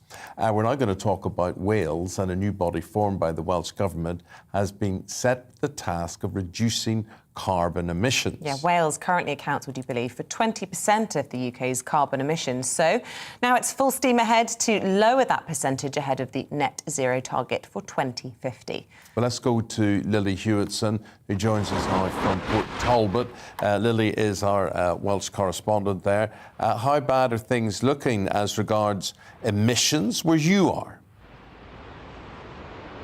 Good morning, Eamonn and Isabel. Considering people in Wales make up just 5% of the population, these figures are rather startling, but it's specifically about the UK's industrial and business carbon emissions, not necessarily emissions as a whole. Now, 20% is still high, and the Welsh Government know they've got quite a task on their hands to reduce that percentage, but they've recently set up Net Zero Industry Wales, which is a body which aims to drive down those carbon emissions across the country, and it'll specifically be looking at reducing emissions in business and industry sectors, which are particularly high here in Wales in comparison with other parts of the UK, which have more of a service-based economy.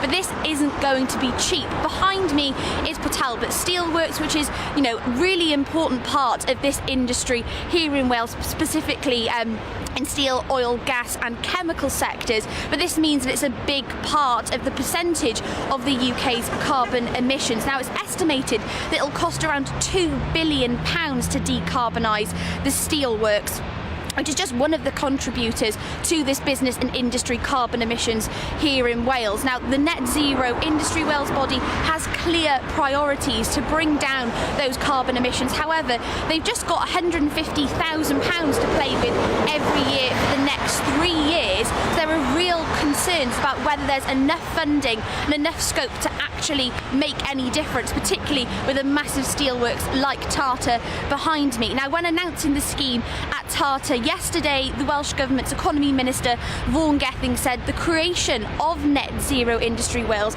is an important step forward. Without this action, Wales and the rest of the UK will not achieve our net zero targets by 2050. Lily, thank you very much indeed. 19 minutes past 7 o'clock. Yeah, stay with us after the break. We've got all of the top sports stories with Paul Coit straight after this. Hello, good morning. I'm Aidan McGiven from the Met Office. Having enjoyed so much warm spring sunshine recently, well, today is going to feel a bit different. A lot of cloud, some showers, and certainly feeling cooler, but even colder weather is on the way during the next few days. Arctic air straight from the North Pole coming south, initially into the northern Scotland during the rest of today behind a cold front, and then sweeping across the country during the next couple of days. That cold front I mentioned, bringing some outbreaks of rain to the north of Scotland, followed by hail and snow showers for the Northern Isles. Another front is coming north into the far south of England to bring a lot of cloud and some damp weather first thing. Elsewhere, a lot of low cloud actually, some mist and fog first thing. Tends to lift, but we keep the grey skies, the best of any brightness towards the west of the UK.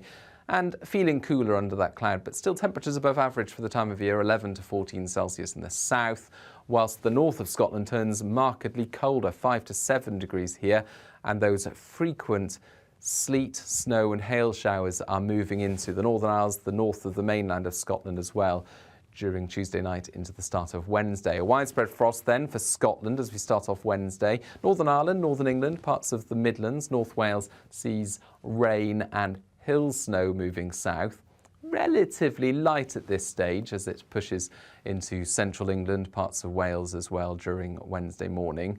Ahead of that, to the south, well, South Wales, southwest England see some sunny spells, but also some showers breaking out during Wednesday. And it stays mild here, 12 Celsius for Plymouth, 10 for London, but 5 to 7 degrees elsewhere across the northern two-thirds of the UK. That colder air then affects all parts on Thursday. Could even see some sleet and snow at lower levels in the southeast on Thursday morning. Don't be surprised if you see that happening, and it will feel very cold across the country.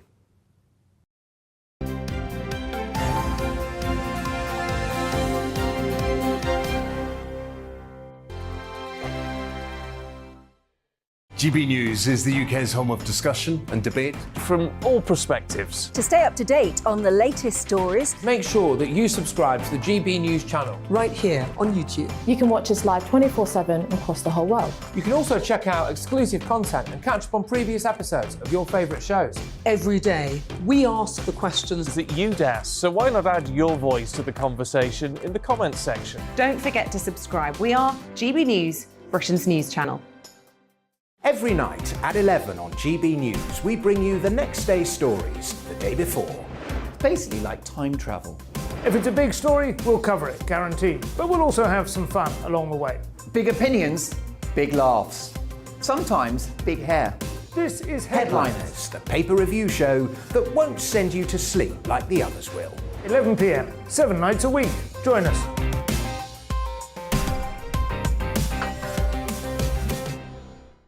Hello there, I'm Eamonn Holmes. And I'm Isabel Webster. And we hope you can join us for Breakfast with Eamonn. And Isabel. You make me laugh out loud, belly laugh. Is that important first thing in the morning? Yeah, absolutely. And there's me trying to be deadly serious. News is a serious business. Yeah, I have to rein you in sometimes. Well, it doesn't stop us laughing at it. It doesn't stop us having an opinion on what's going on. Yeah. And it certainly will not stop us reflecting what you think. Weekdays from 6 to 9:30 on GB News. I'm Dan Wootton. Join me Monday to Thursday from 9 to 11 for the feistiest and most fun news debate on TV, where free speech reigns. I'll bring you a sharp take on the day's biggest stories, bombshell newsmaker interviews, and A-list guests. And I guarantee you, no spin, no bias, no censorship, and no reason to go to bed. That's Dan Wootton tonight, Monday to Thursdays from 9 on GB News.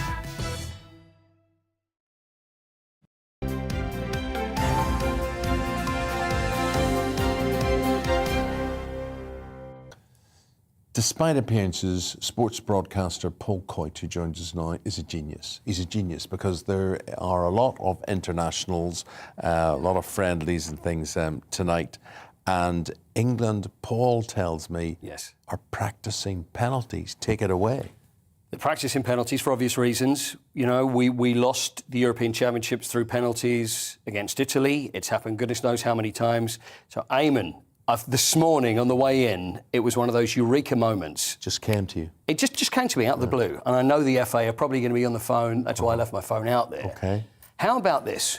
So the tricky thing, when you're practicing penalties, you cannot replicate the atmosphere. Exactly right. Tension. That's what it's all about. It's not about technique. You could have the greatest football players will go out and they could put the ball wherever they want in the net, but you can't replicate the whole situation, the nerves, the walk, the crowd, everything. Yes, yeah. So how about at the end of friendlies, so for example, we're playing the Ivory Coast tonight, how about at the end of the game, have a penalty shootout? Under the right atmosphere. Under the atmosphere, the crowd would be there. The crowd would love it. It would be a great piece of entertainment because they love them anyway, without too much tension, thinking, but it's great practice for the players. So I don't know whether football authorities would allow it, but what do you think? Maybe every international team could think, you know, we'll have a penalty shootout for the entertainment at the end, and it's good for the team. And it wouldn't give one team a particular advantage because everybody would have the opportunity of doing it. Correct. You do it at half-time, you do it at full-time. But very entertaining. Not even necessarily if it's a draw, even if it's not. And go right now, something for the crowd, and it's good for the team as well. Penalty shootout. All right, OK. What do you think? Let us know. We're at GB News. What are you on in the Twitter sphere? What are you on? Coyte, at Coyte, C-O-Y-T-E-Y. There you are. What do you think, by the way? Are you up for that? I told you I thought it was good. OK. It's entertaining. I know, I just want to make sure, because I thought you just sort of like would just... No, I think there'll be some killjoy. Lip service there'll be there. some killjoy. No, there'll be some killjoy that say, no, we can't do that. Yeah. No. But I don't see why you couldn't do it. Why not? It could be good Actually, practice. forget the game. Just do a penalty shootout. Louis van Gaal is telling Ten Hag, this Ajax manager, forget Manchester United, don't consider it. Why? He's saying that it's just run as a business. It's purely all about the money. It's a commercial venture. It's nothing to do with the football. See, it's all very well for him to say that. It didn't work out well. Of course, he won the FA Cup right at the very end, but it didn't work out very well for him. But he's saying then to his compatriot, who's the manager of Ajax, don't do it because, I mean, you could say it's a poison chalice. It's a tricky thing for any manager to go into, as we well know, because it's a very difficult job. You've got to get it right. I'm not convinced that Ten Hag is the right guy to go in anyway. He's had success at Ajax, the Eredivisie. The Dutch League is a lot different from the Premier League. He had OK success getting into the Champions League with a semi-final, but he had good players to play with. So whether he's the right man, I don't know. So it seems that the board are very, very pro Eric Ten Hag, whereas I believe that Alex Ferguson is more Mauricio Pochettino. They've been friends for a long time. But you could say, well, what has Pochettino won?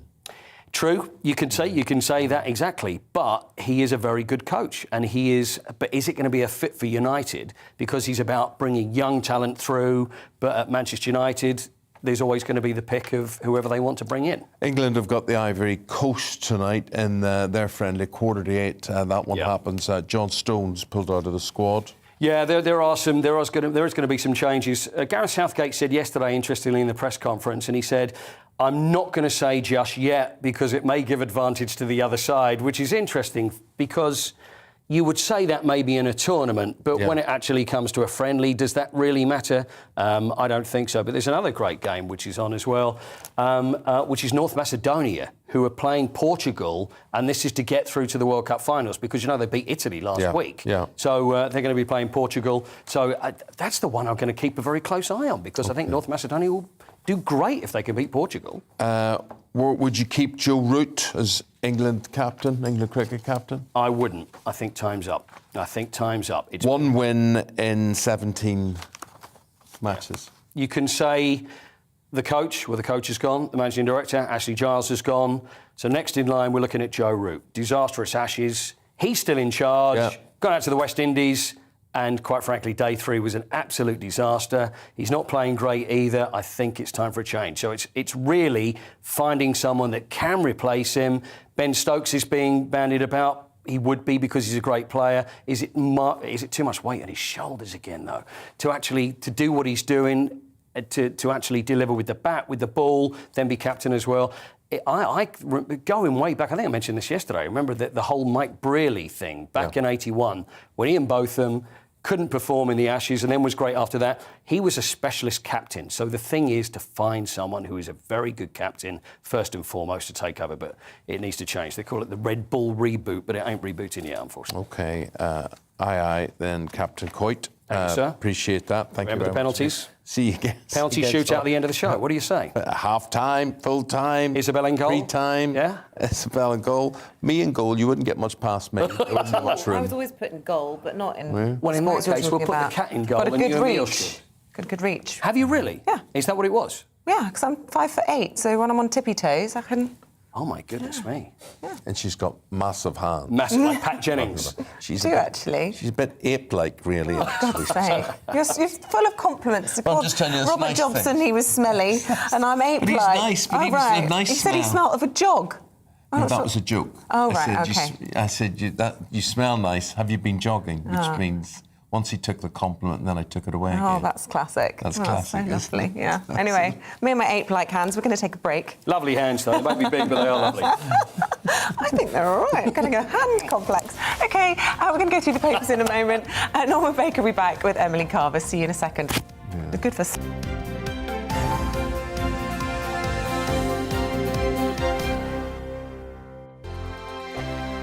GB News is the UK's home of discussion and debate. From all perspectives. To stay up to date on the latest stories, make sure that you subscribe to the GB News channel. Right here on YouTube. You can watch us live 24/7 across the whole world. You can also check out exclusive content and catch up on previous episodes of your favourite shows. Every day, we ask the questions that you'd ask, so why not add your voice to the conversation in the comments section? Don't forget to subscribe. We are GB News, Britain's news channel. Every night at 11 on GB News, we bring you the next day's stories the day before. Basically like time travel. If it's a big story, we'll cover it, guaranteed. But we'll also have some fun along the way. Big opinions, big laughs. Sometimes big hair. This is Headliners, the paper review show that won't send you to sleep like the others will. 11 p.m, 7 nights a week. Join us.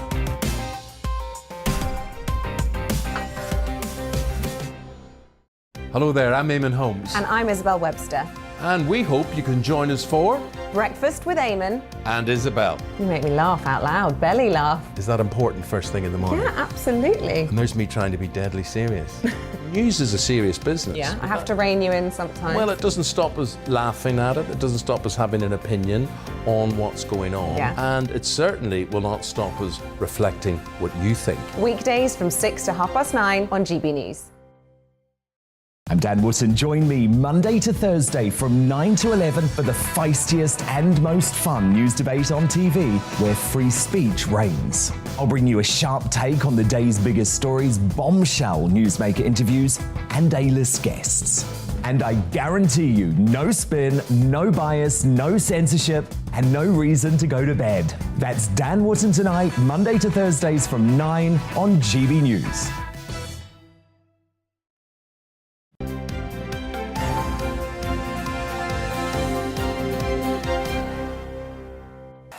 It's 7:32, time to go through this morning's latest headlines. And police investigating alleged lockdown breaching parties at Downing Street are expected to issue the first fines today. The Met is looking into a dozen events, including as many as 6, said to have been attended by the Prime Minister. Negotiators from Russia and Ukraine are meeting in Turkey this morning for their first face-to-face talks in more than 2 weeks. Ukraine's foreign minister says the aim is to broker a ceasefire, but at the very least, the humanitarian situation has to be addressed. The Foreign Office says it's very concerned about reports that the sanctioned Russian oligarch Roman Abramovich was poisoned. The Chelsea owner and 2 Ukrainian negotiators suffered sore eyes and peeling skin after informal peace talks in Kyiv, according to the Wall Street Journal. But US and Ukrainian officials have cast doubt on the reports.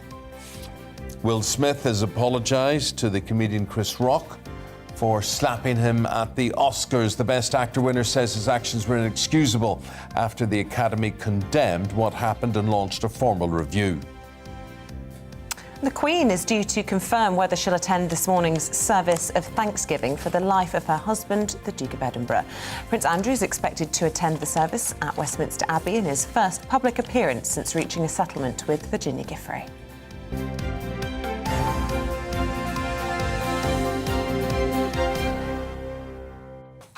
Well, let's bring you through the papers now under the auspices of Emily Carver, who's a columnist at Conservative Home, and Norman Baker, former Home Office Minister. Very nice to see both of you.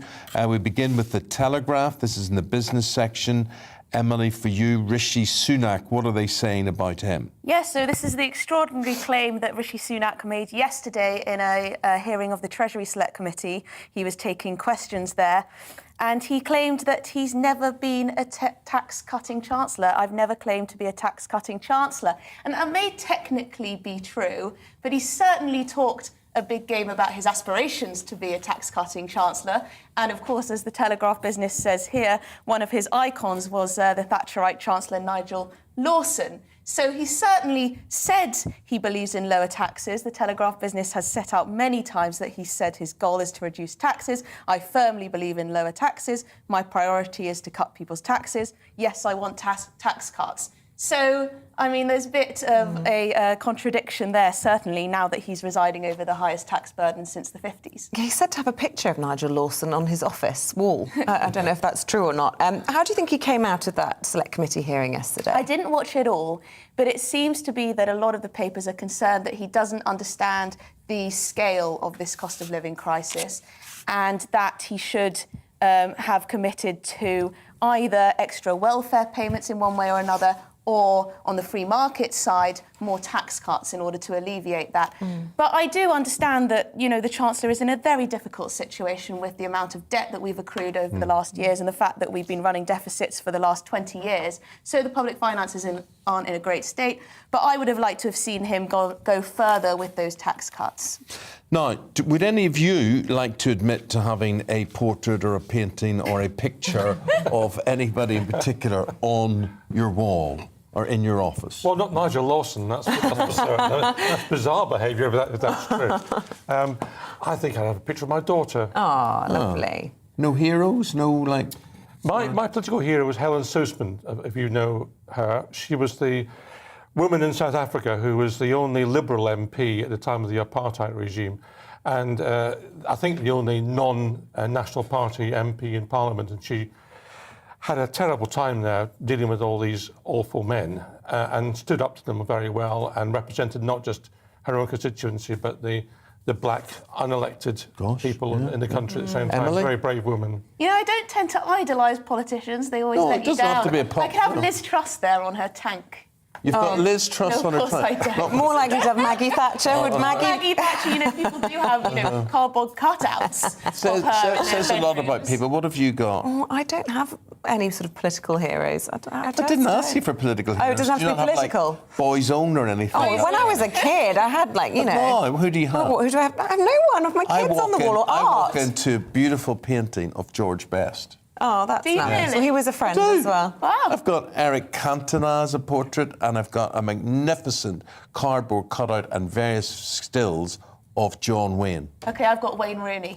Wayne Rooney, really? And right. Can you really believe that for even a nanosecond? OK. Norma, we're going to go to the Times, page 5, the Russian invasion. And what do you make of this story? So some guy in a tank, he's deserting. Yes. What happens next?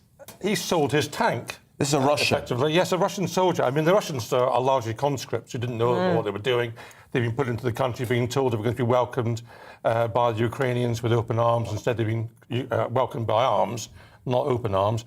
And they're clearly very unhappy. They're all dying in large numbers.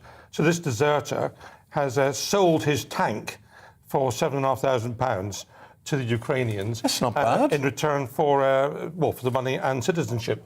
So it's a good deal. Yeah. And of course, the Ukrainians are saying to the Russian soldiers, come across. They've accumulated 40,000 of these Russian soldiers who have been deserting or captured. I don't know where they're keeping them all. Well, they've been at pains to show that they're alive and well. And just in the article next door to this one you've chosen, the Times, shows that the same respect is not being given to Ukrainian prisoners of war in Russia. That's right. The Ukrainians are treating the Russians very well. They're giving them TVs and nice places to stay. Citizenship. And taking their tanks off them. And the Russians are behaving, it seems, quite abominably. Emily, this is an interesting take in the Daily Mail. President Zelensky talking about President Macron. And Macron seems to be coming across during this war as cautious, to say the least. Yes, I guess you could say that Zelensky has slammed France and Germany for either sitting on the fence, which he says Germany is doing, trying to play both sides, or France, who he's accused of being afraid of the Russians. But then he talks about Britain and he talks about Boris Johnson, and he says that we're firmly on their side and that we're doing more than France and Germany. So this is a pro-Britain story in that respect. But it also begs the question whether France and Germany will now up the military aid, the military support, the tanks, the planes, etc., to Ukraine, which is what Zelensky is, of course, asking for. He's also asking for an embargo on oil and gas, on Russian oil and gas, which at this stage I just think would be impossible for Europe to do. Germany is so reliant on that oil and gas. Yes, they're going to look to diversify, but that's going to take a long time. So that's just not on the table. I mean, the embargo might not even be necessary. Putin yesterday threatening to cut off gas supplies to Russia with all the talk of the G7 not paying in rubles, but who knows if that will happen or not. Look, go on. I do think that we ought to give Zelensky some planes.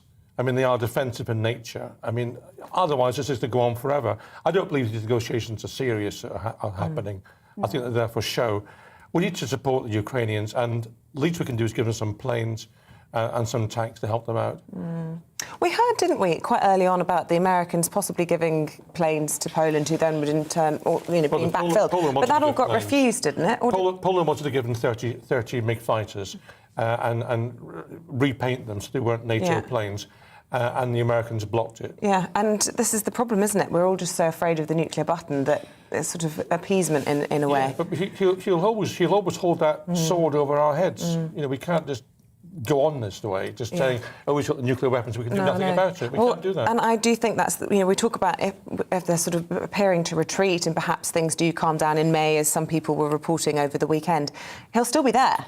And until he's gone, who knows where he'll strike next? Precisely. And it doesn't solve the problem, it just deals with it short term. Worth noting, of course, that Biden has been all over the place on this, potentially threatening to go nuclear and then backtracking immediately. It hardly gives me much confidence. Right,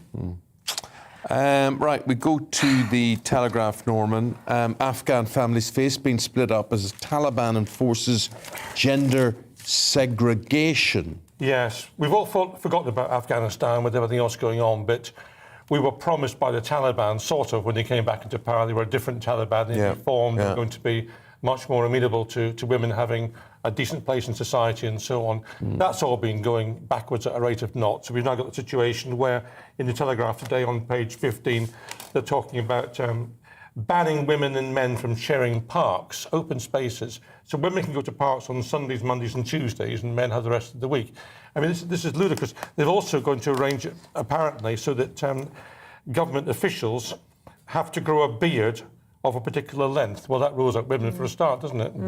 Yeah, so that's the end of that. Yeah. You wonder why. I mean, I'm just trying to think, what are they worried about? Debauchery? Are they worried about socialisation, familiarisation? What is it they're worried about?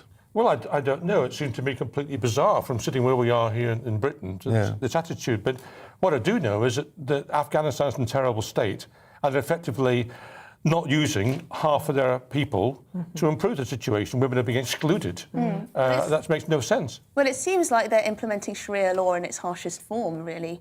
I don't know what their criminal processes are like now, but I imagine it's an eye for an eye, chop off a hand if you steal, etc., etc. But I do think the story about women and young girls and how they're being treated in this country is shocking, and we must keep an eye on what's going on, regardless of what's going on in Ukraine. Yes. Well, we've already seen it with schools and education and, teenage girls not being allowed to go back to school. I think it was because of their dress code. They had to sort out their dress code. But as you say, we've got to keep an eye on it. Who's going to do anything about it? We could have kept an eye in the way that we were this time last year by having a minimal presence in the country and enabling, as you say, 50% of the society to contribute. But we've done away with that. Shocking failure of foreign policy. Terrible. Norman, finally, we're talking about an old freezer. I love this story. And this is in the... this is in the Mirror. Right. And John Lennon's old fridge freezer is up for sale at auction and thought it might raise £2,000. Oh, for goodness sake. Well, I mean, who wants to buy it? I mean, exactly. If you opened the door and it played Please Freeze Me or something like that, you could understand why that would be a good idea. Apparently, the Mirror thinks it might do Give Peas a Chance. Give Peas a Chance. But I mean, it's not as though it's got anything to do with John Lennon, really. It's just a fridge freezer. There's a picture of it here. It's like any other fridge freezer you might find in the dump. Yeah, someone trying to make a fast buck out of some tenuous link to the Beatles. It's a bit tragic, if you ask me. People will buy the most bizarre things, knowing that they were owned by someone famous at one point in their lives. Yeah. Would you buy a John Lennon fridge freezer? Let us know how much you'd pay for it. Would you buy a car from me over the odds? Because I'm looking to sell it. Let me know that anytime soon. Emily and Norman, thank you very much indeed to both of you. They're going to be back in about 45 minutes' time. Let's bring you up to date now with the top news stories. Negotiators from Russia and Ukraine are meeting in Turkey in their first face-to-face talks for more than 2 weeks. Ukraine's foreign minister says the aim is to broker a ceasefire, but at the very least, the humanitarian situation needs to be addressed. The Foreign Office says it's very concerned about reports that the sanctioned Russian oligarch Roman Abramovich was poisoned. The Chelsea owner and 2 Ukrainian negotiators suffered sore eyes and peeling skin after informal peace talks in Kyiv, according to the Wall Street Journal. Police investigating alleged lockdown-breaching parties at Downing Street are expected to issue the first of several tranches of fines later today. The Met's looking into a dozen events, including as many as 6 said to have been attended by the Prime Minister himself. Will Smith has apologised to the comedian Chris Rock for slapping him at the Oscars. The Best Actor winner says his actions were inexcusable after the Academy condemned what happened and launched a formal review.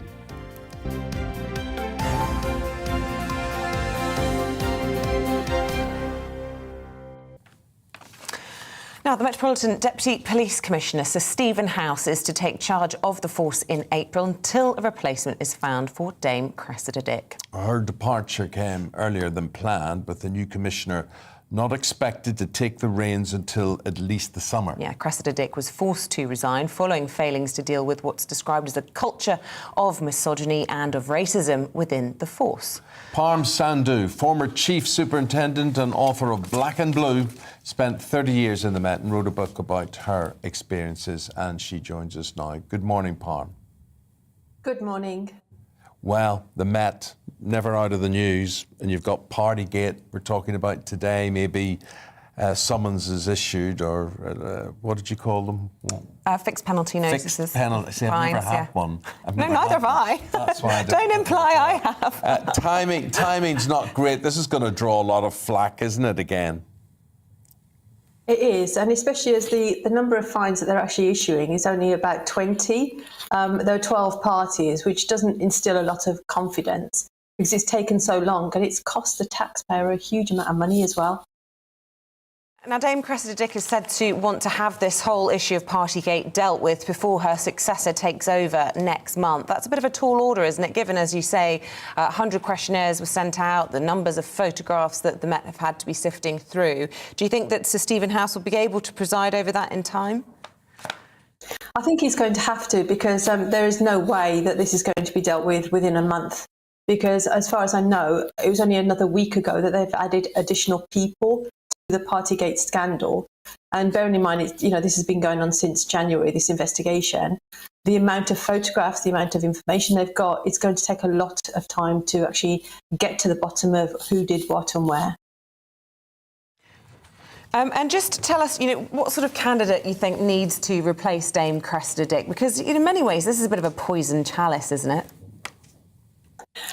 Cressida Dick has done she's the first woman who led the Met, so you do have to give her credit for that. But unfortunately, there has been some shortfalls in communication, in empathy. Trust and confidence has been affected adversely over the last few years. And even when I was thinking about appearing today, I started to think about the list of things that's gone wrong. And that list is getting bigger and bigger. The next person has got to have some really good leadership skills, really good communication skills, and actually listen to communities, actually listen to the public, so that they can rebuild that trust and confidence. So it will take a strong person who's got moral values and integrity and is able to instill those in the force. Because over the last couple of years, we've heard of institutional racism, sexism, we've heard about the corruption reviews, the police reform.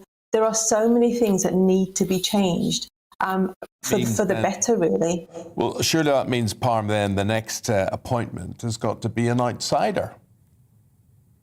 Not necessarily, because the Met in itself has other responsibilities, such as counter-terrorism and some national responsibilities. So it would be helpful if that person had done some time within the Met. Even if it's only for a short time, because it's a greater job than any of the other chief constables have got.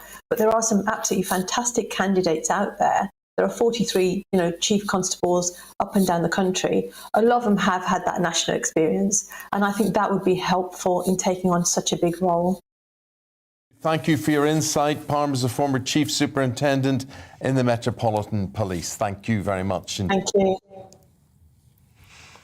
Now, Will Smith's response towards Chris Rock is on all of the front pages this morning, being pictured. And, the comedian made fun at the end of the day of Will Smith's wife's short hair.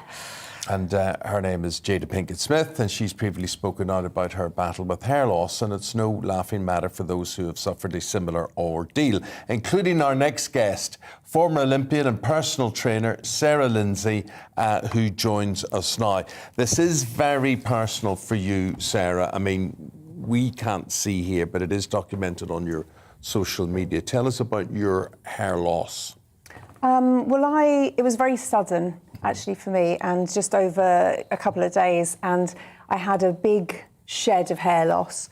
And fingers crossed it was a one-off, but I did lose quite a lot of hair. I think there are some pictures you're going to show, but I did lose quite a lot of hair, and it is growing back now. But I think the emotions that you go through when you lose your hair, I did really feel for Jada.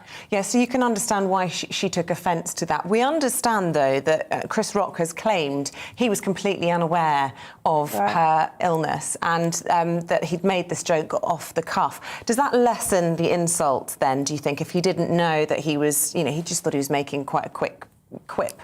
Well, of course, that does change things. Yeah. If he's not actually mocking her misfortune with her condition, then he is just, referencing the fact that she doesn't have lots of hair, or she has a shaved head. I still don't think you should really pick on what people look like. or like I said, especially when it comes to their health.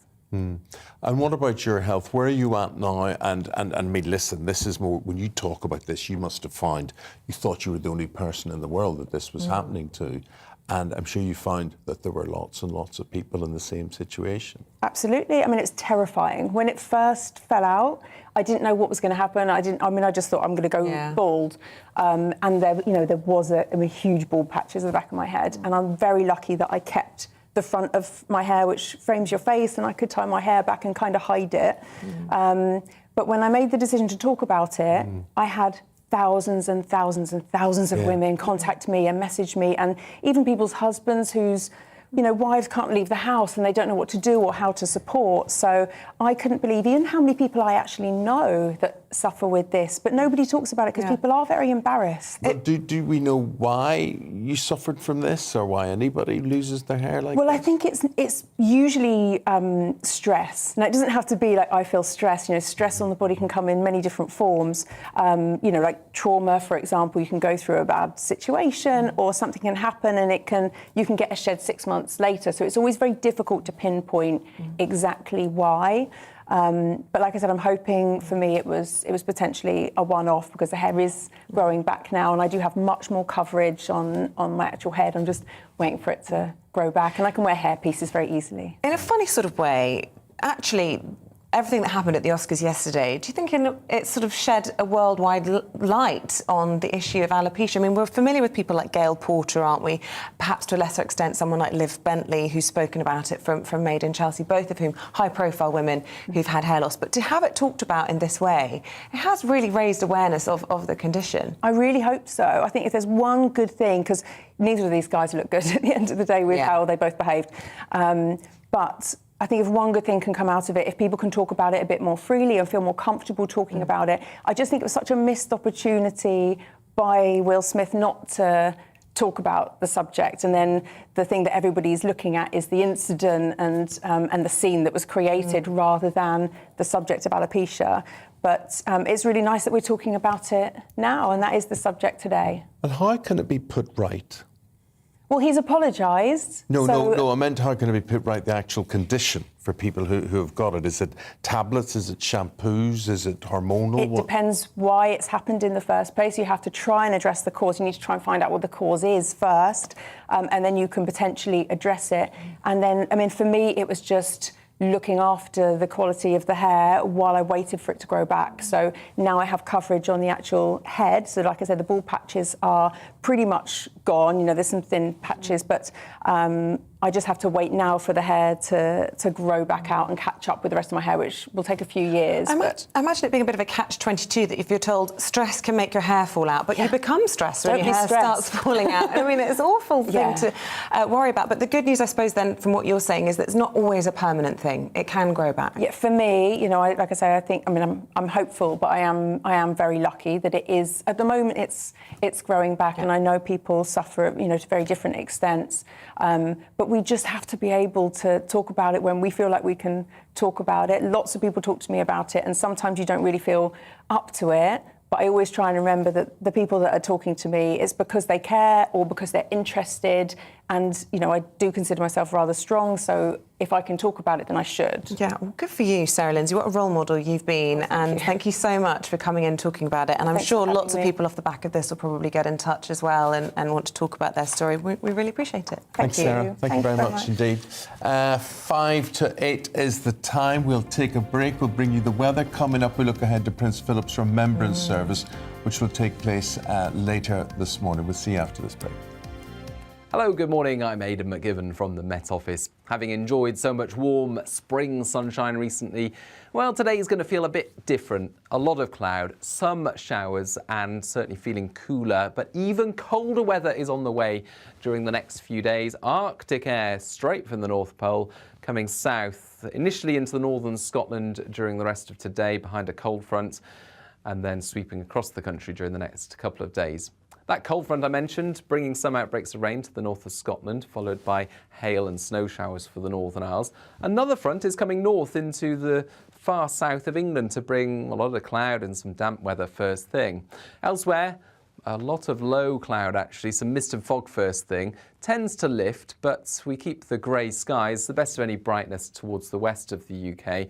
And feeling cooler under that cloud, but still temperatures above average for the time of year, 11 to 14 Celsius in the south, whilst the north of Scotland turns markedly colder, 5 to 7 degrees here, and those frequent sleet, snow and hail showers are moving into the Northern Isles, the north of the mainland of Scotland as well, during Tuesday night into the start of Wednesday. A widespread frost then for Scotland as we start off Wednesday. Northern Ireland, Northern England, parts of the Midlands, North Wales sees rain and hill snow moving south. Relatively light at this stage as it pushes into central England, parts of Wales as well during Wednesday morning. Ahead of that, to the south, well, South Wales, southwest England see some sunny spells, but also some showers breaking out during Wednesday. And it stays mild here, 12 Celsius for Plymouth, 10 for London, but 5 to 7 degrees elsewhere across the northern two-thirds of the UK. That colder air then affects all parts on Thursday. Could even see some sleet and snow at lower levels in the southeast on Thursday morning. Don't be surprised if you see that happening, and it will feel very cold across the country. Tonight on GB News, at 6 it's Deebs & Co. 7 o'clock, Farage. At 8, join Mark Stein. And at 9, Dan Wootton Tonight, followed by Headliners.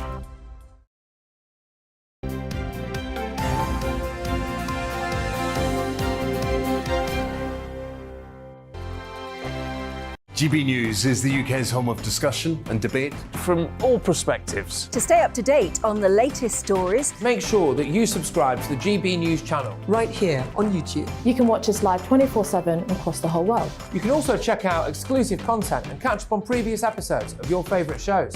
Every day, we ask the questions that you'd ask, so why not add your voice to the conversation in the comments section? Don't forget to subscribe. We are GB News, Britain's news channel.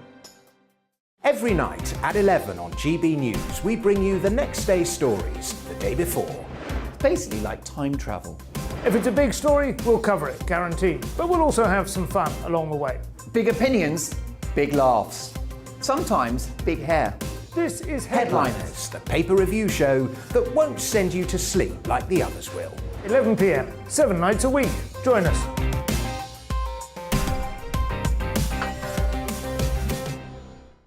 Hello there, I'm Eamonn Holmes. And I'm Isabel Webster.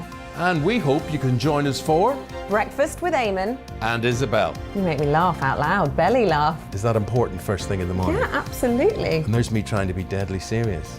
News is a serious business. Yeah, I have to rein you in sometimes. Well, it doesn't stop us laughing at it. It doesn't stop us having an opinion on what's going on. Yeah. And it certainly will not stop us reflecting what you think. Weekdays from 6 to 9:30 on GB News.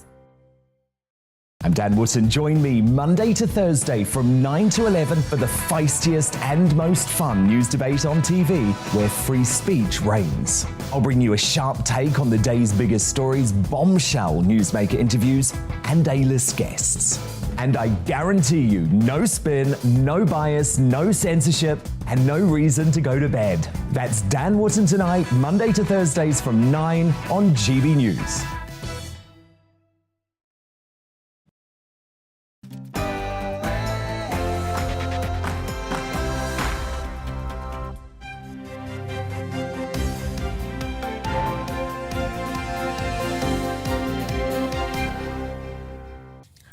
Will Smith says his behaviour was inexcusable and unacceptable as he apologises for slapping Chris Rock at the Oscars. Good morning, it's 8 o'clock on the 29th of March. This is Breakfast on GB News with Eamonn and Isabel. We're live right across the whole of the UK, across the whole of the world. We're on TV, we're on radio, we're online. If you haven't got the app, you're not at the party. Leading the news this morning, and thank you for your company. Here's what we've got for you. The actor Will Smith publicly apologises for smacking the comedian Chris Rock at the Oscars on Sunday night, saying his behaviour was inexcusable. He also added that violence in all of its forms is poisonous and destructive. Sources close to Roman Abramovich indicate that the billionaire suffered poisoning at peace talks on the Ukraine-Belarusian border earlier this month. Westminster sources suggest that the first fines relating to Partygate could be issued today, with 15 fixed penalty notices to be handed out initially. And the Queen is expected to attend a memorial for Prince Philip at Westminster Abbey this morning, despite recently having to pull out of engagements due to ill health. It will be the first public event attended by her this year. And you can join in any of our discussions as always. Email us gbviews@gbnews.uk or you can tweet us at gbnews.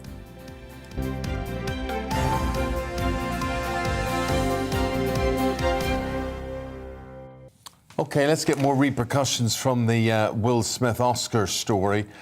He's apologised now to the organisers of the ceremony and Chris Rock for smacking him live on stage on Sunday night. Yeah, the moment has totally overshadowed the ceremony itself and took place after the comedian made a joke about Will Smith's wife, Jada, referencing her alopecia, which she's previously spoken out about. Now, in the immediate aftermath, he was taken aside by Denzel Washington, himself an Oscar winner, before coming back on stage to accept the award for Best Actor for his performance in King Richard, where he portrays the father of Serena and Venus Williams. The Los Angeles Police Department issued a statement after the event saying that the individual involved has declined to file a police report. Chris Rock has yet to make a statement. Well, in his apology, Smith said that he was embarrassed by his behaviour and that it was unacceptable and inexcusable. He added that jokes about his wife's medical condition sent him over the edge. However, the Oscar bosses have launched a formal review into the altercation and have condemned Smith's actions.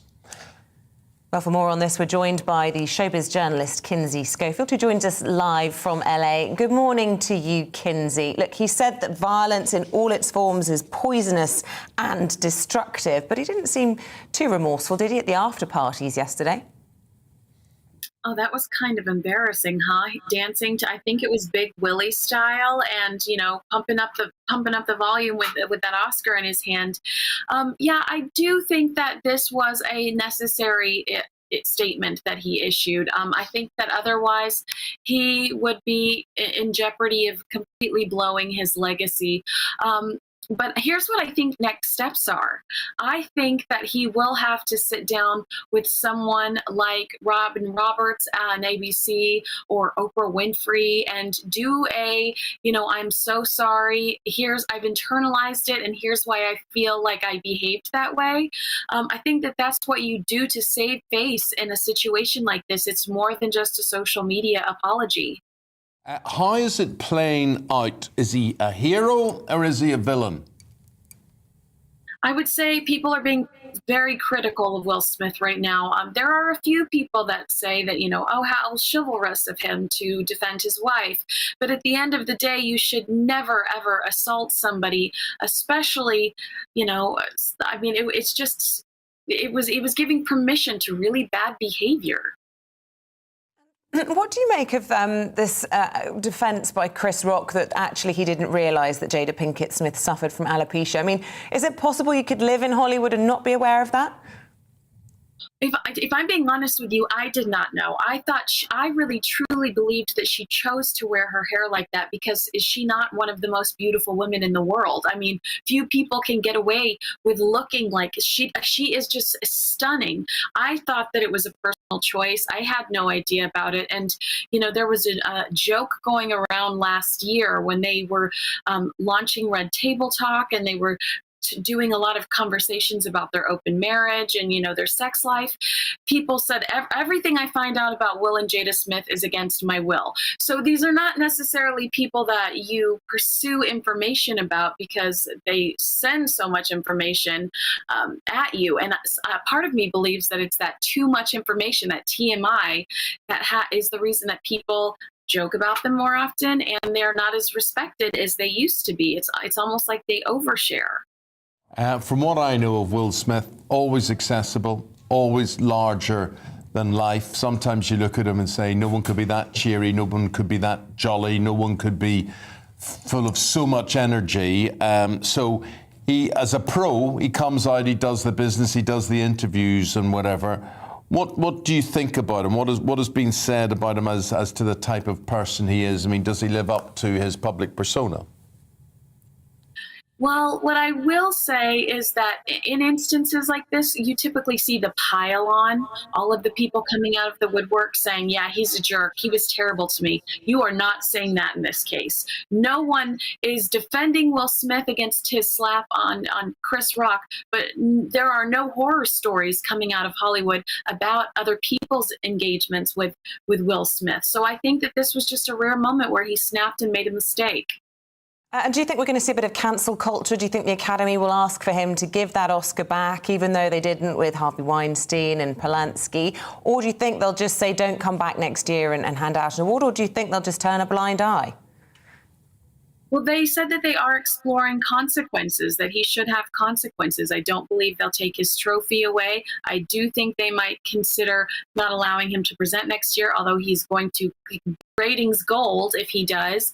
And, you know, they are saying that the FCC might fine him for, you know, cursing.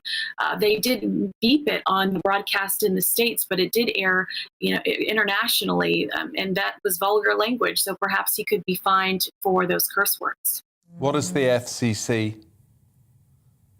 Oh, the FCC is like Ofcom, I believe. Yeah. The regulatory body. Yeah, OK. Kinsey, thank you very much indeed. That's the very latest, and appreciate you staying up for us. Very latest on the Will Smith, Chris Rock situation. Thank you. Now, sources close to Roman Abramovich have indicated that the billionaire suffered poisoning at peace talks, informal ones that were held in Kyiv earlier this month. Mr. Abramovich is now attending more peace talks between Russia and Ukraine today. For more on the situation, let's go to Samantha de Bendern, who's a writer and a political analyst on Eastern Europe, Russia and the EU. Samantha, what do you make of the poisoning accusations at these peace talks? How credible is that as a story? Well, I found it very shocking, but I also sadly find it quite credible. Russia has a history of poisoning people. Why they would poison Abramovich is probably an indication that it's a very clear warning towards him and towards oligarchs that if you are going to get involved in this affair, then you really have to toe the Russian line and defend Russia. OK, so that's interesting. But if, if Abramovich was poisoned and, as we say, the US is sort of doubting whether or not this could have been an environmental incident or something else, why wasn't it done more effectively? I mean, the Russians are very capable when it comes to poisonings. Just a warning, you think? Because it's a warning, absolutely, it's a warning. There are so many cases of poisoning taking place, poisonings that did not actually lead to death. One of the most famous ones was the journalist Anna Politkovskaya, who was actually eventually killed. But 2 years before she was killed, she was poisoned while she was covering the hostage-taking in Beslan that many viewers might remember in 2004. That was also seen as a warning, do not write things that might make the Russian government look bad. So yeah. I think that killing her, so yeah, it was a warning. And a very, very stark warning indeed. From the talks today, first in 2 weeks, first face-to-face ones in 2 weeks, do you really expect anything to emerge from these, or what stage are we at? Well, face-to-face talks are better than Skype talks. I've been very pessimistic from the very beginning regarding this conflict. So a lot has been made about the fact that Volodymyr Zelensky is talking about Ukraine accepting neutrality. First of all, you have to remember that Zelensky has also said that this potential neutrality will be subject to referendum in Ukraine. How do you conduct a referendum in a country where you've got 10 million people who are displaced?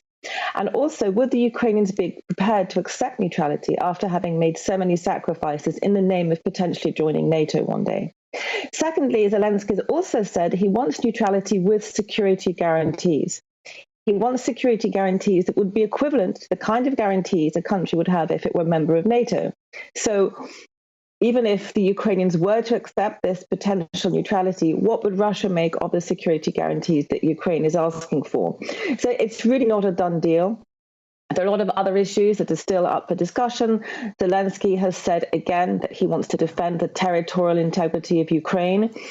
That doesn't sound like somebody who's prepared to make concessions on the eastern part of the country, the Donbass, which is now under Russian occupation, parts of which have been under de facto occupation since 2014. It doesn't sound like someone who's prepared to make concessions on Crimea, although he has also said that there are disputes that may be irreconcilable. So it's fantastic that the sides are talking.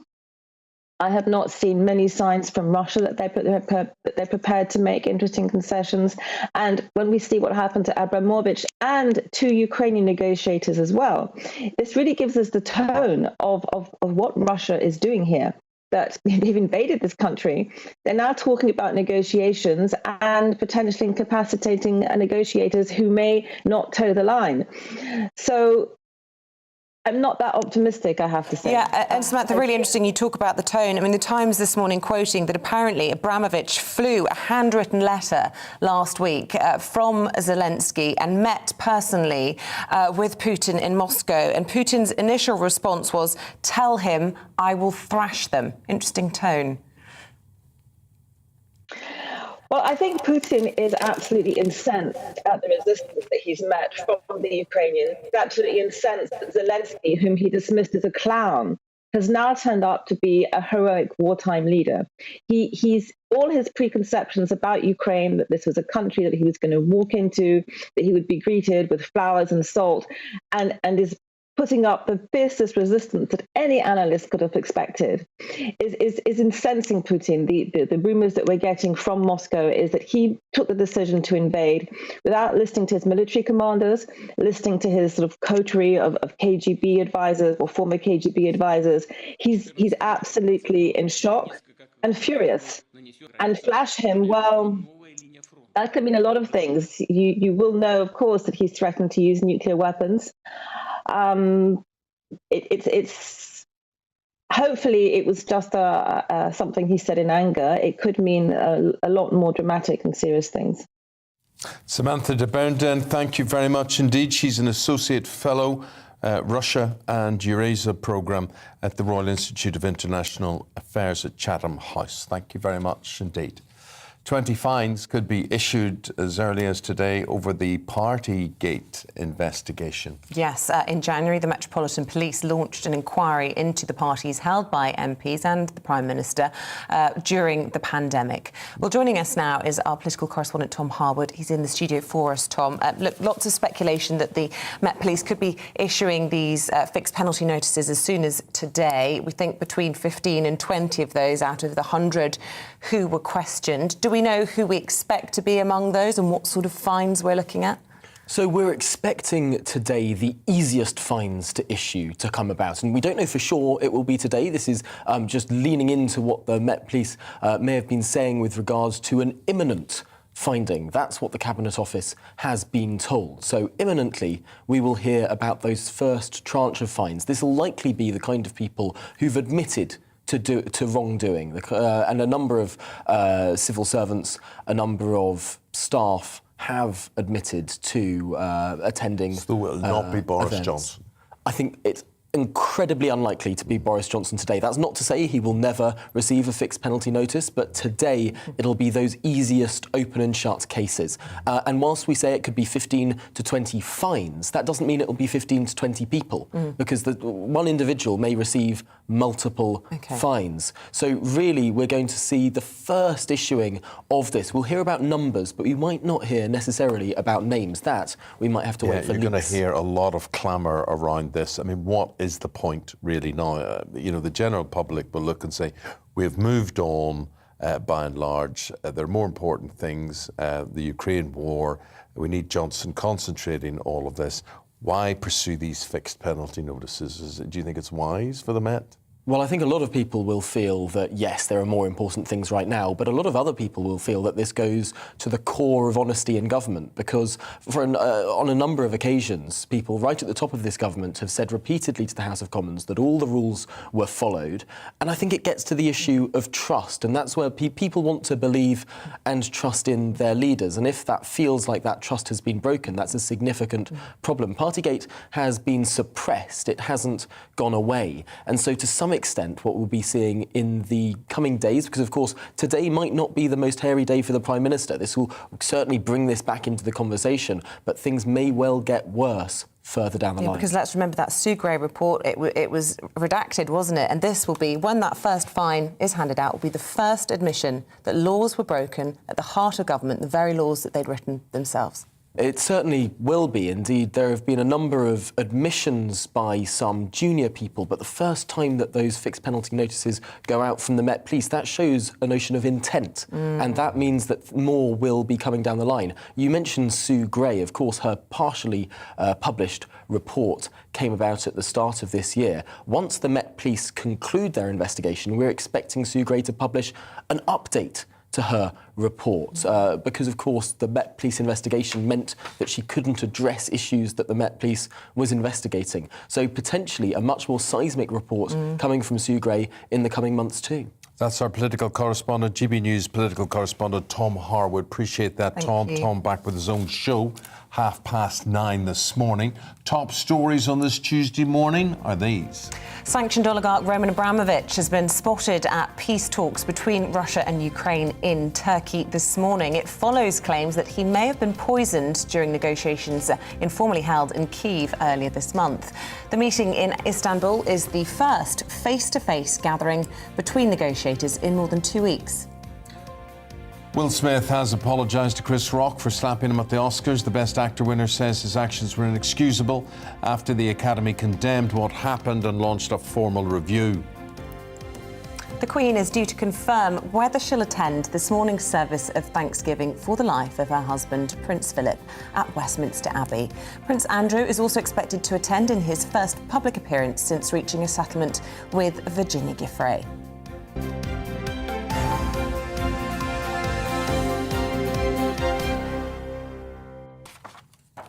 Now, a memorial for Prince Philip is to be held at Westminster Abbey today to celebrate his life and service. So this also marks the first public event outside of her own residences that the Queen is expected to attend in person. Let's look at what's going to happen with all of this and who is expected to attend. Royal writer and photographer Ian Lloyd. Ian, it'll be historical today, won't it?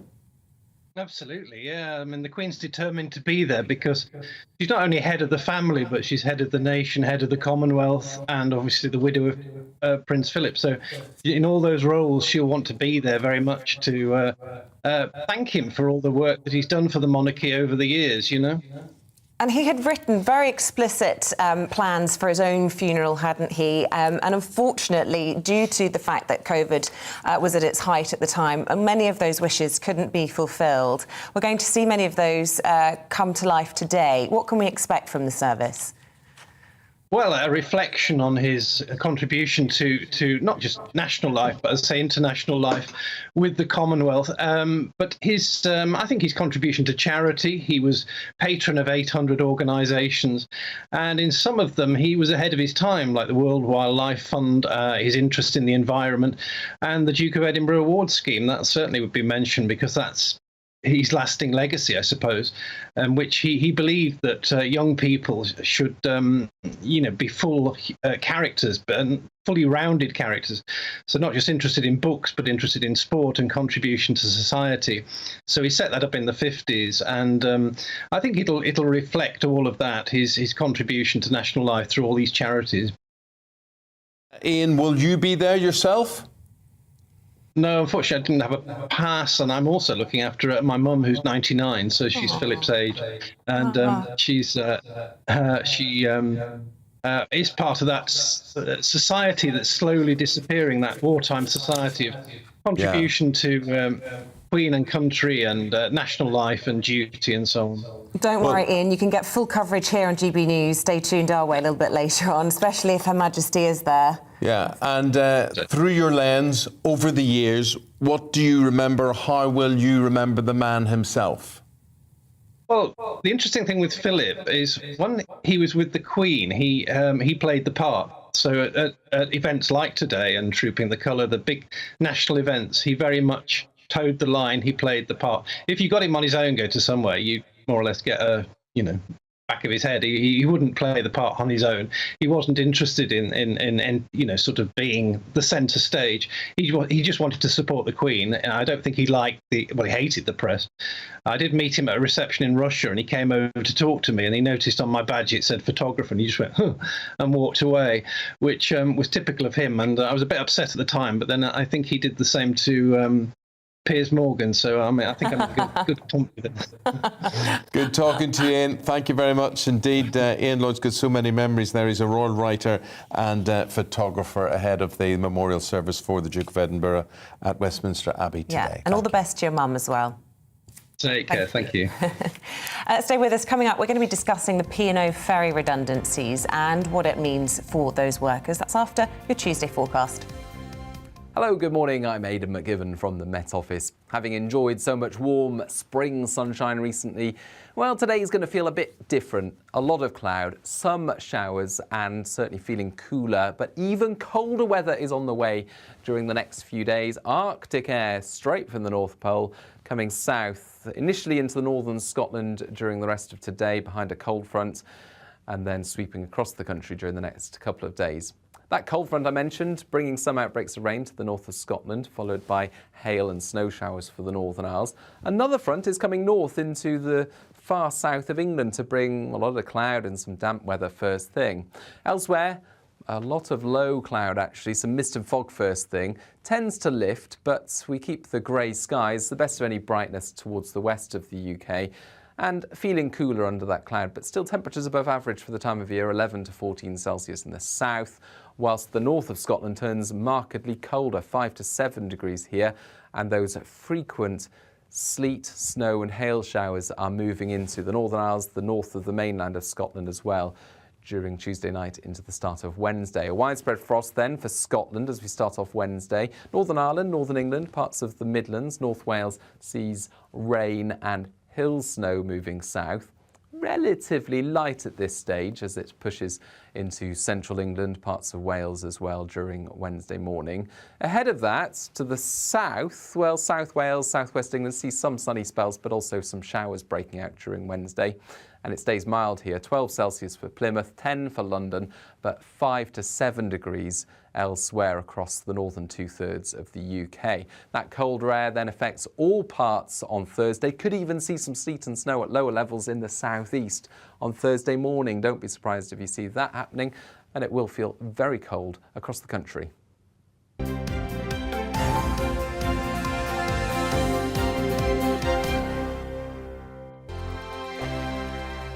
GB News is the UK's home of discussion and debate. From all perspectives. To stay up to date on the latest stories, make sure that you subscribe to the GB News channel. Right here on YouTube. You can watch us live 24/7 across the whole world. You can also check out exclusive content and catch up on previous episodes of your favourite shows.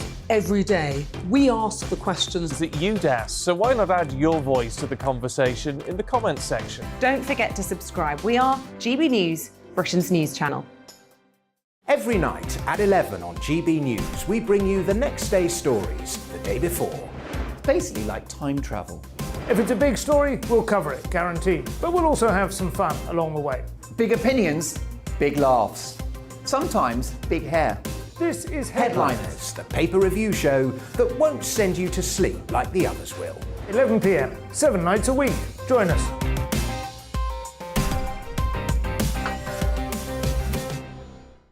Hello there, I'm Eamonn Holmes. And I'm Isabel Webster. And we hope you can join us for Breakfast with Eamonn and Isabel. You make me laugh out loud, belly laugh. Is that important first thing in the morning? Yeah, absolutely. And there's me trying to be deadly serious. News is a serious business. Yeah, I have to rein you in sometimes. Well, it doesn't stop us laughing at it. It doesn't stop us having an opinion on what's going on. Yeah. And it certainly will not stop us reflecting what you think. Weekdays from 6 to 9:30 on GB News.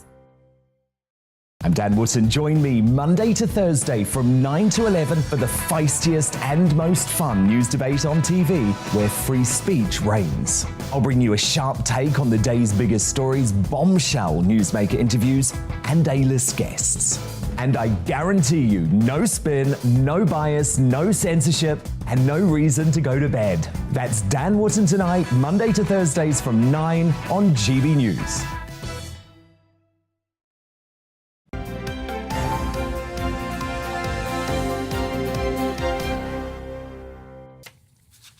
Just bringing you up to date in the P&O story. Yesterday, the government announced it will force the ferry operators docking in its ports to pay national minimum wage to staff. OK, now this is all part of an attempt to step up pressure on P&O to rehire the 800 workers who they fired without notice. Yes, so this is because they were after cheaper staff.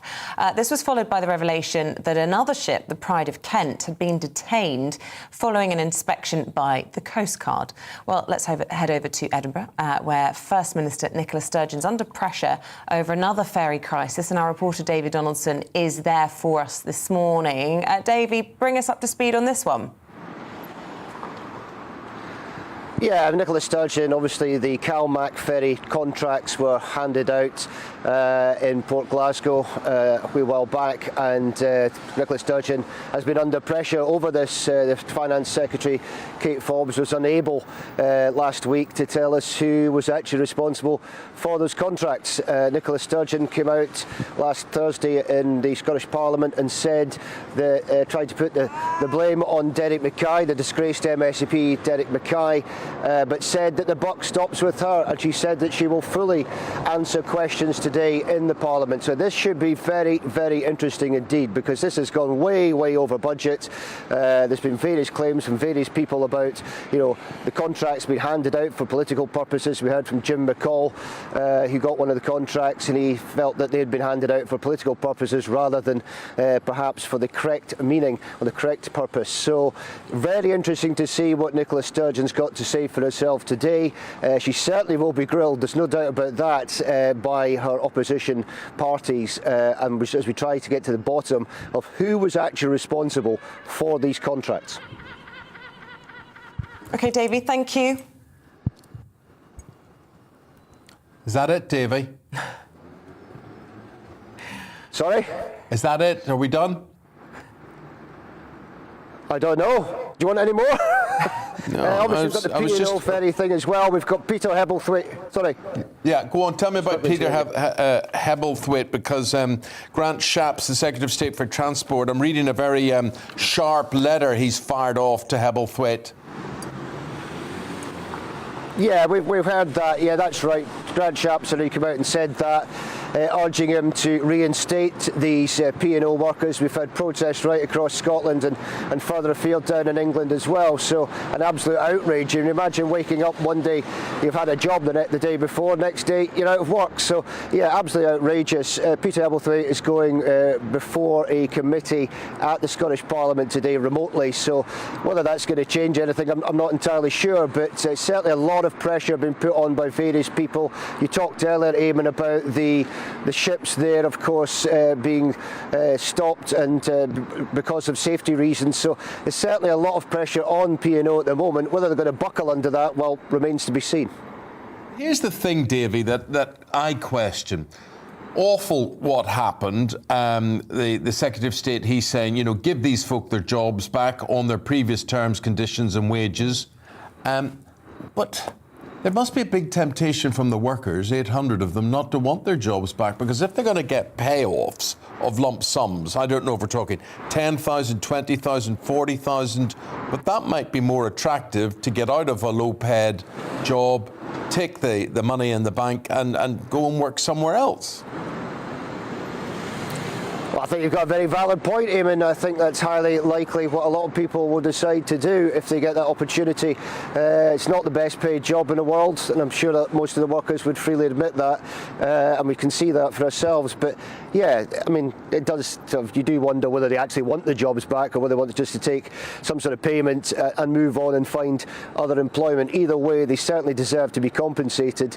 It certainly doesn't seem to be correct to just lose your job overnight when, as I say, one day you're in a job, and given the climate we find ourselves in, cost of living rises, fuel rises, it must be a very, very worrying time for them. Situation. Yeah. Davy, thanks for bringing us in that extra twist about those ferries being built as well. We're going to leave it there. Thank you very much indeed. That's our Scotland reporter, Davy Donaldson. Still to come, we're taking a look at the newspapers for you this morning. We're joined by Norman Baker and Emily Carver for one last look through the papers. That's after this.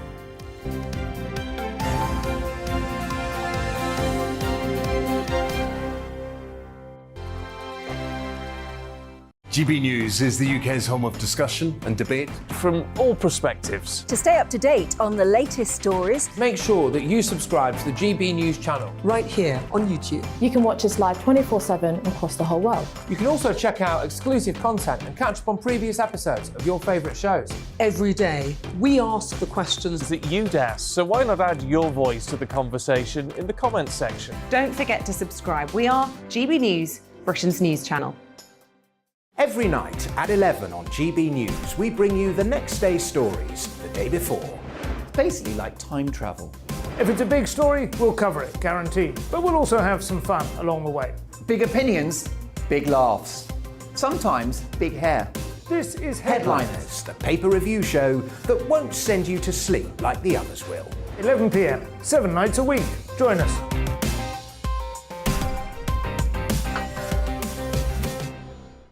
Hello there, I'm Eamonn Holmes. And I'm Isabel Webster. And we hope you can join us for Breakfast with Eamonn and Isabel. You make me laugh out loud, belly laugh. Is that important first thing in the morning? Yeah, absolutely. And there's me trying to be deadly serious.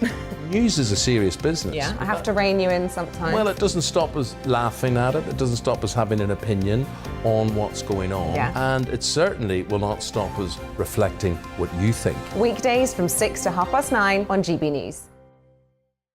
I'm Dan Wootton. Join me Monday to Thursday from 9 to 11 for the feistiest and most fun news debate on TV, where free speech reigns. I'll bring you a sharp take on the day's biggest stories, bombshell newsmaker interviews, and A-list guests. And I guarantee you, no spin, no bias, no censorship, and no reason to go to bed. That's Dan Wootton tonight, Monday to Thursdays from 9 on GB News.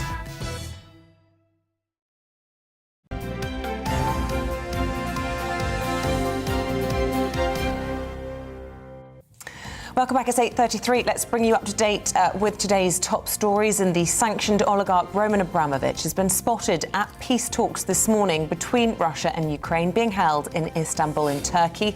It follows claims that he may have been poisoned during negotiations held informally in Kyiv earlier this month. The meeting in Turkey is the first face-to-face gathering between negotiators in more than 2 weeks. Police investigating alleged lockdown breaching parties at Downing Street are expected to issue the first fines later today. The Metropolitan Police is looking into a dozen events, including as many as 6 said to have been attended by the Prime Minister. Will Smith has apologised to comedian Chris Rock for slapping him live at the Oscars. The actor who won the award for Best Actor said his actions were inexcusable after the Academy condemned what happened and launched a formal review.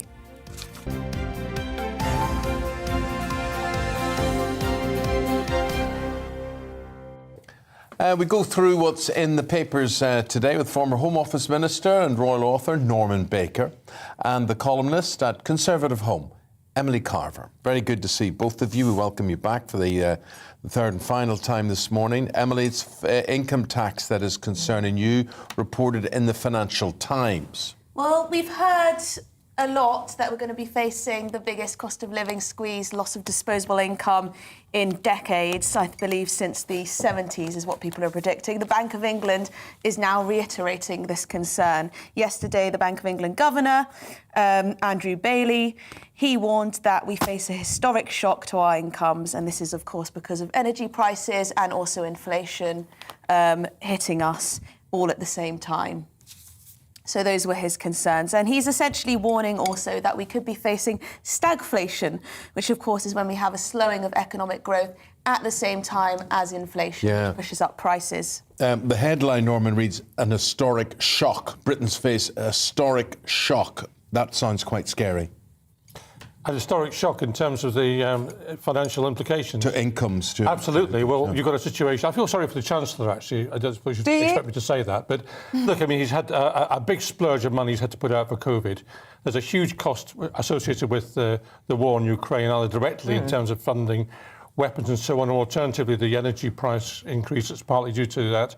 And you've got the Prime Minister and other ministers demanding spending here, there and everywhere, and demanding tax cuts. And at some point, the Chancellor has to say, a responsible Chancellor has to say, hang on a second, guys, this is not possible to do all these things. But the challenges that Rishi Sunak is facing are not unique to us in Great Britain. I mean, they're pretty much being faced by all Western economies, developed economies. But his approach seems to be out of step with a lot of others, and I suppose that's what he's being criticised for, particularly this increase in national insurance when people are facing the biggest reduction in living standards in 70 years. Well, the NI increase is a big mistake in my view, and I think it's bizarre to have an increase in national insurance at the same time as raising the thresholds. He clearly wanted to do a kind of U-turn, but couldn't quite bring himself to abandon it. So I think that is inconsistent. So he wants to be a very popular person, the Chancellor. I think he likes being popular. He wants to be Prime Minister at some point. And as the economy tanks, that prospect becomes further away. You see, that NI increase, Norman, you'll be able to give us the definitive on this. Does that mean the money is ring-fenced for healthcare? Does it go to the NHS? Does it go to social care? Or could it go anywhere? Well, he says it's ring-fenced for health and social care, the NHS first and then social care afterwards. But the reality is it's just money that goes into the big pot called the Treasury. And, if he doesn't spend it on health and social care, no one will really know. And also, it could have been paid for just in the increase in tax receipts that they're getting through inflation, especially now he's tinkered with the thresholds, as you say. And a lot of people just thinking, as you say, it's just being a bit too clever by half. It is. These ring-fence tax increases, unless you actually can demonstrate exactly what's coming in and what's going out, then frankly, it's a bit of smoke and mirrors. I would just say also on that is that we talk about tax rises but we don't talk about where we can make savings very often. The Chancellor obviously has to grapple and balance so many demands for cash, all the different departments that are constantly wanting more money, but he's going to have to rein it in on that front, and that's where he'll be deeply unpopular. But I believe Simon Clarke, the Treasury Minister, is going to be talking about where we can cut waste, which will go down well with some Conservatives. Any suggestions as to where that waste is? I believe he's going to be talking about the civil service in particular, where they can cut out middle management perhaps, or other costs. But maybe office space if they're all working from home now. I mean, big projects like HS2, are those... maybe we've gone too far down the road with that now, down the tracks with that now, but are those kind of projects really, worthwhile? Do they have a good cost-benefit analysis there? I'm not sure. He's got a £27 billion road building programme. That could be chopped for a start, not least of all for environmental reasons. Road building, seriously? £27 billion for road building. Yeah, but surely we need that. I mean, the state of the roads are awful anyway. Road maintenance I'm in favour of, but more roads means more traffic. And more traffic means more congestion. It means less congestion, though, if we have more roads. No, it doesn't, actually. Sorry, Emily. The evidence from the Department for Transport demonstrates that when you build roads, you generate more traffic. You can't build your way out of traffic congestion. Look at Birmingham. But in London, if you take the LTNs, which have stripped some of that space for cars, or made it more difficult for cars, what you have is more congestion and more pollution in those areas. And the same with the rise in cycle lanes, which have pushed more traffic onto the outskirts and therefore, increased that pressure on the roads. Well, it's a short-term problem in London, I agree. But if you look at London overall, the fact that London prioritised public transport over many years and had a congestion charge supported both by Labour and Tory, by Boris when he was mayor and by Ken Livingstone before that, means that London's traffic problems are not nearly as bad as, say, they are in Birmingham. Interesting. Pretty appalling, though. No, but there's a situation that a thorn that no one wants to grasp, which is there's simply too many cars in the country and they're too affordable. People will say, oh, they're not. You've seen the price of the car. There are far too many cars on the roads. I never thought I'd hear you say that. Sorry? I never thought I'd hear you say that. Well, I mean, it's something like a car. There's one car for every 3 people or so in the country. Do you know what I like about cars? What? They give you freedom, right? Do you know, you don't have to rely on public services. You don't have to rely on... I wasn't thinking that when I was on the M25 last Wednesday for an hour and 15, not going anywhere. But I went back. You made it so difficult for them. I was back in Ireland at the weekend, and it was just bliss. It was absolutely heaven. The roads are empty. Well, they've just got a less dense population. Well, of course. The South East is absolute horror. So there you go. That's what I'm saying. Yeah, it's not necessarily the problem with the roads. It's overpopulation. Too many cars, because we're beholden to the car industry. No one wants to say anything bad about cars because that means jobs. Well, indeed it does. But I would just say to Emily and others that 1 out of 10 people use the trains but 10 out of 10 people benefit from the trains, because if people get on public transport, and many people can, if more would get on if it was cheaper, that means fewer drivers on the road. And that means those who do have to drive have got less congestion. But you do have the taxpayer subsidising relatively well-off commuters through the train system. It depends how the fares and ticketing system works, and it doesn't work very well at the moment. We need to reform that entirely. Oh, interesting debate. Wasn't expecting that. And I also think HS2. I mean, we should point out. Yeah, sorry, I say this all the time about HS2.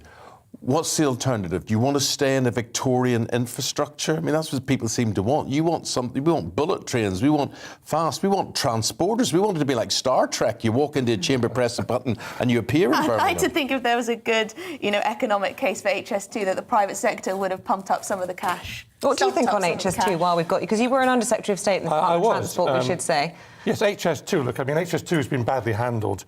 It's over budget. There are far too many people earning more than £100,000 a year pushing paper around, so I can't defend how it's been handled. There's also been cuts to it which don't make no sense. The link to Heathrow was taken out. The link between HS2 and HS1 was taken out, so it's not been well handled. But, as Eamonn says, if you didn't have HS2, you'd have to actually improve the West Coast main line again, or build more roads north-south. It's a congestion issue. It's not about speed, by the way. It's about capacity. That's a justification for it. OK, interesting. Well, very good. OK, let's, we talk about... Oh, no, listen, let's talk about... Here's something that's really important, Norman. It's really important to me. Right? The size of Cadbury chocolate bars and the content. It is. And just to put this in context, when I was a kid, I used to constantly break my teeth biting into a bar of Cadbury's chocolate. There used to be a glass and a half of milk, they used to say. Full cream milk. Right. Ooh, how they don't make that claim anymore, do they? And it's so thin. It is thin. I mean, look, that's right. I mean, the size of the chocolate bar was much bigger. They were chunky. Yeah. Now they're just flat. Yeah. And the irony is we're all fatter than we've ever been. Well, I know, probably eating more of them, but this is an incredible shrinking bar. This is going from 200 grams to 180, and 200 was already a reduction on where it was before. And we're seeing the same thing. It's an outrage. It is an outrage. We're seeing the same thing with Maltesers, with cream eggs. All sorts of chocolate is now becoming smaller. Well, you might say it's healthier for you, but this is, in a sense, it's deception, because people expect to get the same product and they're not getting it. Yeah, forget stagflation. This is shrinkflation. It is shrinkflation, the incredible shrinking bar. Now let's get me on to potato crisps, right? Packet of potato crisps, right? Here we go, right? You open a packet of potato crisps. You put your hand in. Eat that. You put your hand in again. Empty. Empty. 2 handfuls if you are Perfect. lucky. Just all you need to take away your hunger and keep you going until your next meal. Scandalous. It's absolutely scandalous. But as a mother, I get infuriated when everywhere we go, they're grab bags. And I went to get some popcorn, trying to be healthy for my kids, bought them a packet, and it was so huge. I was like, they're not going to eat their dinner, they're going to be full of rubbish. I like the smaller, but, But you're not paying any less for the smaller stuff. That's Norman's point. And the bag stays the same, just fewer crisps in it. Yeah. Deception. No, it's all deception, and then we'll all say wagon wheels, right? Take wagon wheels, for instance. Ridiculous. They're like pieces of communion nowadays. They're just absolutely. Well, they've got 2 options, don't they? Put up the prices or reduce just keep the them the way they were. Yeah. They can't afford it. Oh, dear. No. And another thing, selection boxes at Christmas, right? Norman, you'll remember the times you looked forward to selection box. You could feast off it for a month. Yes. So you could everything in it. So it is just completely plastic, a plastic tray inside it, and then this box around it, and these tiny little morsels. And lots of fudge. And lots of fudge. I love fudge. You know, a finger of fudge is just enough to give yourself a treat. A finger of fudge, what's the rest No of that? idea. I absolutely no Lost me. Finger of fudge is just enough to give yourself a treat. Is that Willy Wonka or something? No, that was the advert. It's an advert. We can't do Anyway, that from anymore. now, Emily, you're going to talk about more food, and you're going to talk about a plough man's lunch, or not a plough man's lunch. Oh, yes, this is my cultural story. Right. So this is a pub that's renamed the Sexist Ploughman's as a plough person's sandwich now, plough person's lunch. And apparently there's been uproar, outrage from some of their frequenters. Someone said, I'm sick of it. The world is off its rocker and I'm sick of it. Frankly, my reaction is that it's pandering and dangerous unless the pub has done it tongue-in-cheek, and I hope they have. And the pub then comes back and says, it was just a bit of fun. But this just shows how people are fed up of this sort of PC stuff. Yeah. But to be honest, I can't get too angry about this, but I do find it funny that they've changed the name of a dish. Yeah. Because the irony is, as you say, it could be true. It could be true. Yeah. It could be true. Yeah. It could be true. But someone said, I think I've nearly heard all of the PSBS now, the CBS now. So, you know, okay. But Emily was saying off air that it's Stilton in this ploughman's lunch or plough person's lunch. I thought you had cheddar always, not Stilton. Yeah. Well, there's a more interesting story actually right next to it in a tiny little box saying that 4 in 10 of us say that we would never go vegan even for £1 million. So I find that hard to believe. I'd go vegan for £1 million. I would go vegan for £1 million. What does this vegan business actually involve? Could we eat Cadbury's chocolate? No. No. No, you'd have That's to have you the out. vegan edition. That's me, Yeah. Until it becomes very much more shrunk. Yes. No eggs, no cheese. Okay.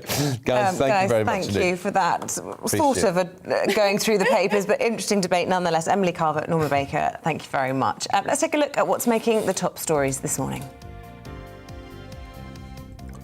Sanctioned oligarch Roman Abramovich has been spotted at peace talks between Russia and Ukraine in Turkey. It follows claims he may have been poisoned during negotiations in Kyiv earlier this month. The meeting in Istanbul is the first face-to-face gathering between negotiators in more than 2 weeks. Police investigating alleged lockdown-breaching parties at Downing Street are expected to issue the first fines later. The Met is looking into a dozen events, including as many as 6 said to have been attended by the Prime Minister. Will Smith has apologised to Chris Rock for slapping him at the Oscars. The Best Actor winner says his actions were inexcusable after the Academy condemned what happened and launched a formal review. Talking about that next.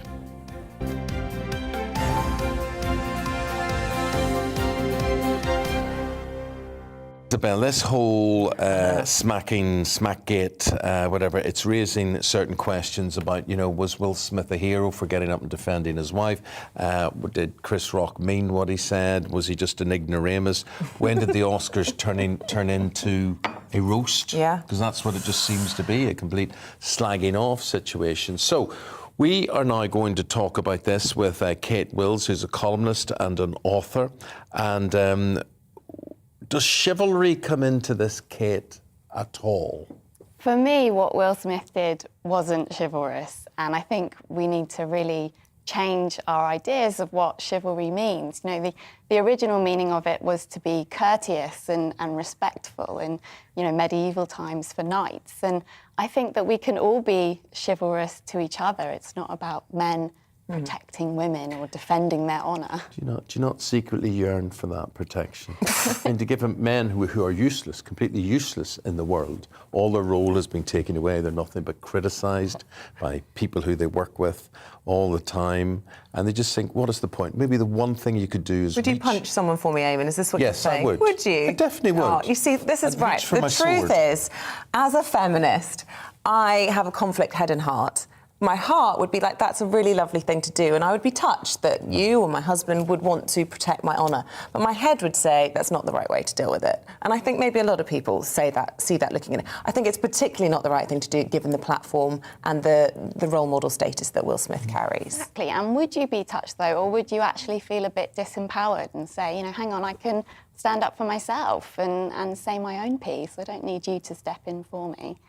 I just would think there are very few men who would walk away from a situation where they had to defend, where they felt themselves physically stronger than a woman. I think they would feel very empty, they would feel like a failure. If there was an altercation in the street and I was beside you and I snuck off, I don't think it's about sneaking off, but I also don't think it's about aggressively going up and hitting someone in the face. I mean, that's a street altercation is a very different situation to the Oscars. It totally does. Yeah, and you're right. None of it looks well. It's quite ugly. I think Will Smith, I thought it was appallingly threatening. I think it was right out of place. If he was a drunk in a pub on a Saturday night, we may have thought that would be typical behaviour. But unless he was on something or was out of his head, why on earth would he have done that? He says love, didn't he say love? Yeah, he says love, and it was, insulting his wife he couldn't handle. Well, exactly, and that's the problem with this narrative of the knight in shining armour, is that aggressive and violent acts can kind of get excused as being in the name of love, or doing it to protect his family. But actually, that's really not right. I think this idea of men having to protect women is really patronising, and it kind of makes us seen as weak and without our own agency, and that's... And more confusion for men? Well... More confusion. See, you could look at your children. Yeah. You could look at your children and you would definitely see your role as to defend them in all circumstances. But what Kate is saying here, you can't really look at a female, you can't look at your wife, you can't look at your partner, your lover, whatever, and necessarily see that as your role. Yeah, because she's not a child. But equally, let's turn this she's around. She's a fully grown woman. Let's turn this around. My wife had a row with me this morning. Did she? Because she said I treated her like a child. She helped me with something and I said, good girl, thanks for that. And she went ballistic. Good girl. She's not a girl, Eamonn. That's she's exactly a woman. what she said. Well, there you That's go. what she said. But listen, let's turn this on its head. Would I ever act, emotionally to protect my husband if someone mocked him? And I can see myself being protective of him, and I'm protective of other people around me, my children, my co-workers. So is that not sexist? No, but that's what I'm trying to say. But it's just how he handled it. And I think no one can question the emotional response of seeing your wife being publicly humiliated or embarrassed or upset. So perhaps we're all being a bit oversensitive in that regard, but it's just the response. And I guess it's the thing about violence not being the answer. OK, say it wasn't violence. Where do you stand on opening the door and walking on the inside of the curb and all that sort of thing? Yeah, it's an interesting one, and carrying the bag. Yeah. I had a real thing about wanting to be able to lift my own suitcase into the overhead locker on the plane, so I actually got my strength up to be able to do that. I think it's great to offer to help people in that way, but men and women should offer to help each other. If I saw a man struggling with his bags trying to get through a door, I'd help you, Eamonn. I'm on a crutch. And that's why my wife was helping me with something this morning, and I had to wake her up to do it, and I was really appreciative. And it's a sort of quite an Irish phrase to say, oh, good girl, that's brilliant. Sure. She went mad, basically. Bless her. Oh, bless her. What about me? What about my feelings? Doesn't matter. No. Doesn't matter. So what do you make overall just of the whole situation? I mean, you're watching that. When we were watching it yesterday, when we came in here, we couldn't believe our eyes. We thought it was staged. We thought it was staged, and then you thought, no, then the swearing took place, which no one ever shows now, the swearing situation. And I can't understand if Jada, his wife, was ill, and you would be furious, wouldn't you? You'd be absolutely furious if there was something wrong with her and that he interjected that. But overall, what did you make of the whole scenario? I just thought it was completely baffling. If you actually watch the clip, Will Smith's laughing along at first, and Jada looks absolutely furious. And then all of a sudden, he just turns and out of nowhere goes up on stage and slaps Chris Rock. It was unbelievable, and you don't get to see Jada's reaction, but I wonder actually what it would have been, I'm sure that she wasn't happy that he did that. Well, they looked happy enough at the after parties, all posing as a family, didn't they? Not too remorseful. And the fact that was the reaction, Kate Wells, we have to leave it there. Really good to talk to you this morning. Thank you for coming in. Thanks so much. I'll get up and open the door for you. Yeah, can you please? Now, today, the government's publishing an ambitious new plan to transform outcomes for children and young people with special needs. A consultation will seek to change the culture and practice in mainstream schools so that they are more inclusive, helping the workforce adapt to every pupil's needs. Well, joining us this morning on this is Will Quince. He's the Under-Secretary in the Department of Education. A very good morning to you. Look, a noble ambition, but it's not going to be that easy to bring to fruition, is it? Good morning, and thanks for having me on the show. Look, you're absolutely right. This is the culmination of a number of years' work. But in truth, we had similar ambitions and aspirations in our 2014 reforms, but we didn't get the implementation right and deliver them well at a local level, grassroots level. So we're really going to focus this time on getting it right. That means listening to children and young people with special educational needs and who attend alternative provision, their parents, carers, and those within the system, and make sure with a laser Hawkeye-like focus that we've got a real focus on delivery at grassroots level. and we're investing an extra £70 million in implementation alone to make sure that it happens. OK, so you've got ring-fence money for this, have you? Because we've been talking a lot since the sort of mini-statement last week from the Chancellor about how we're spending more on just servicing our debt incurred from the pandemic than we are on the overall schools budget. And yet we have enough for this particular challenge. Yeah, so we had a good outcome in the spending review settlement. So an extra £4 billion net for schools next year, an extra £1 billion specifically for the high needs budget. So for children with special educational needs. And then in addition to that, an extra 2.6 billion for capital. So building school places, which will enable us to build an extra 34,000 school places across the country. But yes, implementation is going to be key. And that £70 million is just for implementation to make sure that we're listening and that we're getting it right. We heard Rishi Sunak yesterday facing some pretty tough questioning. And, you know, this falls under your remit as well, because one of the questions he was asked was, you're going to, through the measures that you have announced, put 1.3 million people, including 500,000 children, many of whom will have special educational needs, into absolute poverty. And he was asked if he was still comfortable with those decisions. What did you make of his response?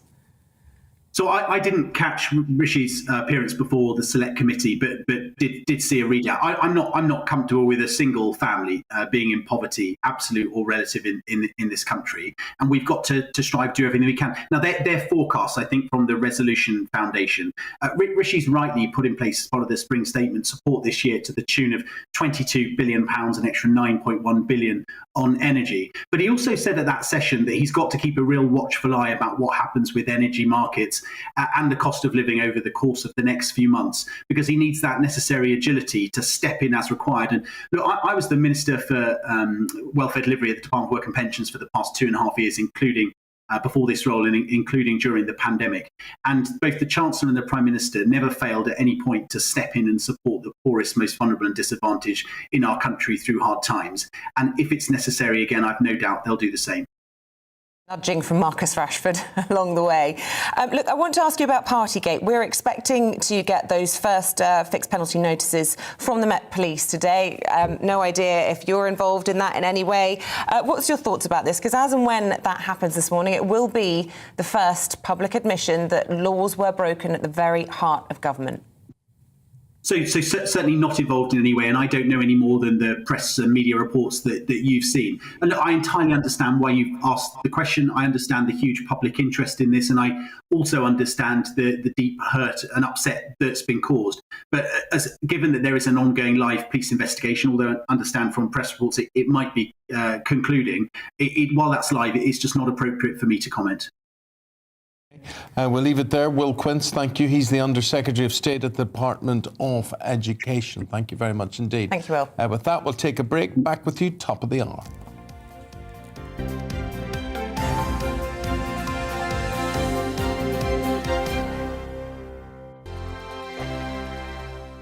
GB News is the UK's home of discussion and debate from all perspectives. To stay up to date on the latest stories, make sure that you subscribe to the GB News channel right here on YouTube. You can watch us live 24/7 across the whole world. You can also check out exclusive content and catch up on previous episodes of your favourite shows. Every day, we ask the questions that you'd ask, so why not add your voice to the conversation in the comments section? Don't forget to subscribe. We are GB News, Britain's news channel.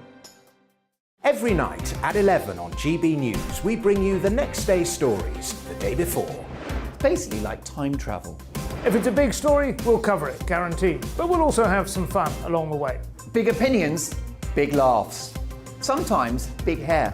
This is Headliners, the paper review show that won't send you to sleep like the others will. 11 p.m, 7 nights a week. Join us.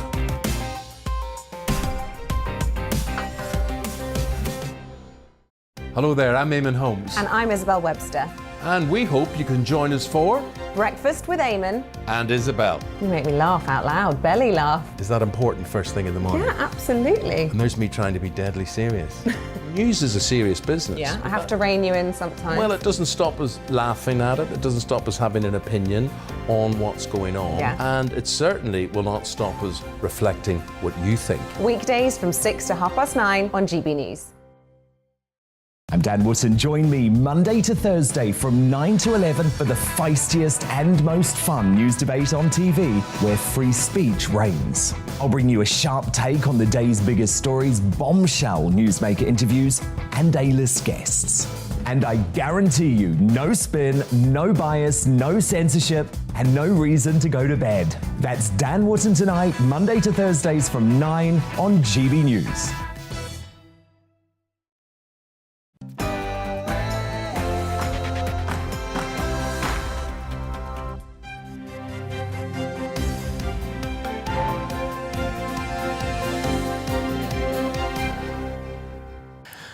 Will Smith says his behaviour was inexcusable and unacceptable as he apologises for slapping Chris Rock at the Oscars. A very good morning to you. The time just after 9 o'clock. It is the 29th of March, a Tuesday morning. Breakfast on GB News with Eamonn, Holmes and Isabel Webster. Thanks for watching. So here's what's leading the news this morning. The actor Will Smith publicly apologises for smacking comedian Chris Rock at the Oscars on Sunday night, saying his behaviour was inexcusable and adding that violence in all of its forms is poisonous and destructive. Westminster sources suggest that the first fines relating to Partygate could be issued today, with 15 fixed penalty notices to be handed out. And the Queen is expected to attend a memorial for Prince Philip at Westminster Abbey later today, despite recently having had to pull out of engagements due to her ill health. It will be the first public event attended by the monarch in person this year. And thanks for joining in on our discussions throughout today. Martin, for instance, Martin Clark on Partygate says, these are summary offences that have to be brought within 6 months. They are out of time. Why are we wasting time and money on this? It's purely political. So keep those coming in. Tweet at GB News.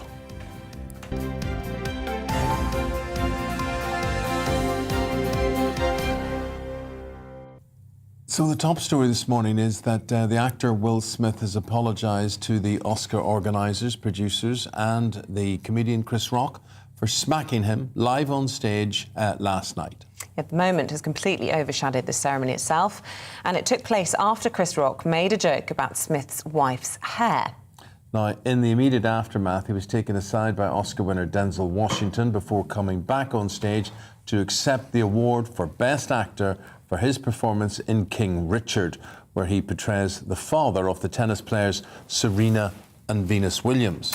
Well, the Los Angeles Police Department issued a statement after the event saying that the individual involved has declined to file a police report. Chris Rock has yet to make a statement. In his apology, Smith said that he was embarrassed by his behaviour and that it was unacceptable and inexcusable. He added that jokes about his wife's medical condition sent him over the edge. However, Oscar bosses have launched a formal review into the altercation and have condemned Smith's actions. OK, for more, let's get her take. It is Stephanie Tecci, our showbiz reporter, joining us here in the studio. Good morning, Eamonn and Isabel. Well. Gosh. Could you believe it when you were watching it? I was like, is this being staged? Is this something that I'm actually witnessing? I followed Will Smith's career for as long since I was a little girl, and this was his big moment, and it would have been well deserved. And the fact that he's tarnished it the way he has is quite disappointing on all accounts. I'm disappointed in Chris Rock, but he's a comedian. Yes, and I was going to say, what's happened with all these events is they turn into roasts now, don't they? They do. It's like everyone wants, it's egos. It's all egotistical. That's what I find with showbiz. There's a lot of egos involved. Everyone wants their moment to shine, and in order to shine these days, it means being controversial. But you know what? We're all human. We're all sensitive. There is a limit to jokes, but obviously with comedy now, people feel like they can stretch it, and it's okay. And people say it's just in the name of comedy, but how far do we go? You know? The retaliation, I mean, if you're, say, a football player, for instance, and someone hits you hard, like David Beckham was maligned for all of this, you get up and you hit them back. That makes you worse than they were in the first place. I don't necessarily agree with that. But I do think what we were watching was just beyond the pale. why did somebody not step in? Where was the security? Where was his agents? Where was his own sense? I mean, he's a mature, established actor within the Hollywood community. Do you know what, Eamonn? I think, and Isabel, I think it was a build-up. For the past year, maybe 2 years, Will Smith and Jada Pinkett Smith have been the butt of people's jokes about their open marriage. I think, personally, Will Smith has been quite emasculated over the past year due to Jada's affair, due to people making a mockery of him. And I think at that moment, I think it was a build-up of everything, and it was his point to prove, actually, you know what, I'm going to defend my family. But Stephanie, we're looking at the pictures there of him dancing to the song, getting jiggy with it. And like you, I grew up watching him, and he was an icon. I've seen him do all sorts of movies, from funny, silly, dancing, to the hard, you know, Pursuit of Happiness, where I cried buckets. He's a good actor. This was his moment. But he didn't show any remorse afterwards. He was having the time of his life, living it up, and yet today, suddenly, he's sorry. And I'm just not sure I believe is it crocodile tears? We all know that is PR control. That is PR damage control. That's what it is. If he was really sorry, he would have apologised when he was accepting his speech. That is him covering his own back and trying to maintain some relationship with the Academy. Yes, but also you could look at it, that's him trying to pretend, oh, this isn't as bad as everybody's making out, you know. But if any of us had have done or committed some sort of offence in any way, it would be there in your mind, and you're not, you couldn't possibly enjoy the rest of the evening. You just couldn't possibly. Well, you know, in his apology as well, he says he's work in progress. So I think there was a lot going behind the scenes mentally for Will Smith as well. You know, can you imagine your wife has had an affair with a younger rapper, the whole world knows, and you guys are talking about your open marriage and this weird setup you have, and the whole world's watching. I'm sorry, that will affect anybody's mental health. And look, he didn't seem, you know, all together anyway when he was making that rambling speech. It reminded me of a Kanye kind of moment. It is, but I think as well people need to look at Chris Rock as well. You know, Chris Rock made a documentary in 2014 called Good Hair, where he was looking about black women's relationship with their hair. And any woman knows our hair is our crown. So for you to kind of pick a woman's hair in a big Oscar, you know, ceremony. But you know, honestly, Stephanie, I don't think you should mock people for conditions. Of course not. But apparently, we're led to believe he wasn't aware of her illness, and this was an off-the-cuff joke. He'd been teasing Penelope Cruz and her partner, who were both up for awards, and then he said, and Will Smith also up for an award, and perhaps next year, don't worry, Jada, you'll get one for G.I. Jane. It was pretty funny. And Will Smith was laughing. It was because it was sensitive to her, wasn't it? That it all turned. And what I wish the cameras hadn't turned around and done, I'd like to have seen the communication in that nanosecond where he stopped laughing and then he was up on stage fighting for her honour, because something happened that we didn't see. I think there must have been a moment between Jada and Will where she was like, are you actually finding this very funny? And that's when he's gone into flip mode kind of thing. But it's quite sad on all accounts. No winners in any of this. No. Do we want to talk about some other showbiz issues while we've got you? I think Full Monty is to be revived by Disney+. So it's 25 years since Full Monty was released, and now yesterday Disney announced that they will be bringing it back as an 8-part series, and it will feature all of the original actors, including Robert Carlyle and Mark Addy. So with this, I don't know if they're going to be getting their kit off in this series, but it's going to be examining a post-Sheffield, a post-industrial Sheffield, health ailments that the cast have been going through, so it should be quite interesting. Yeah. Looking at Strictly, the loss of another dancer. Yeah, people are saying that Strictly's going to be in a bit of a popularity crisis for the next season, because last month we had Oti Mabutsi, who said she was leaving, and now we've had Aliesh Skorjek. I always pronounce his name wrong. But yeah, he also announced yesterday that he will be leaving the show after 9 years. He said that he wants to go on and do other endeavours and stuff, but he's been quite a popular member of the cast, so they're going to be big names that they're going to have to replace. Stephanie, thank you very much indeed for that. We've missed you. Right, OK, the Prince Philip Memorial at Westminster Abbey today. Let's go to Katie Nicholl, royal commentator on all of this. Katie, very good to see you. Thank you very much indeed for joining us.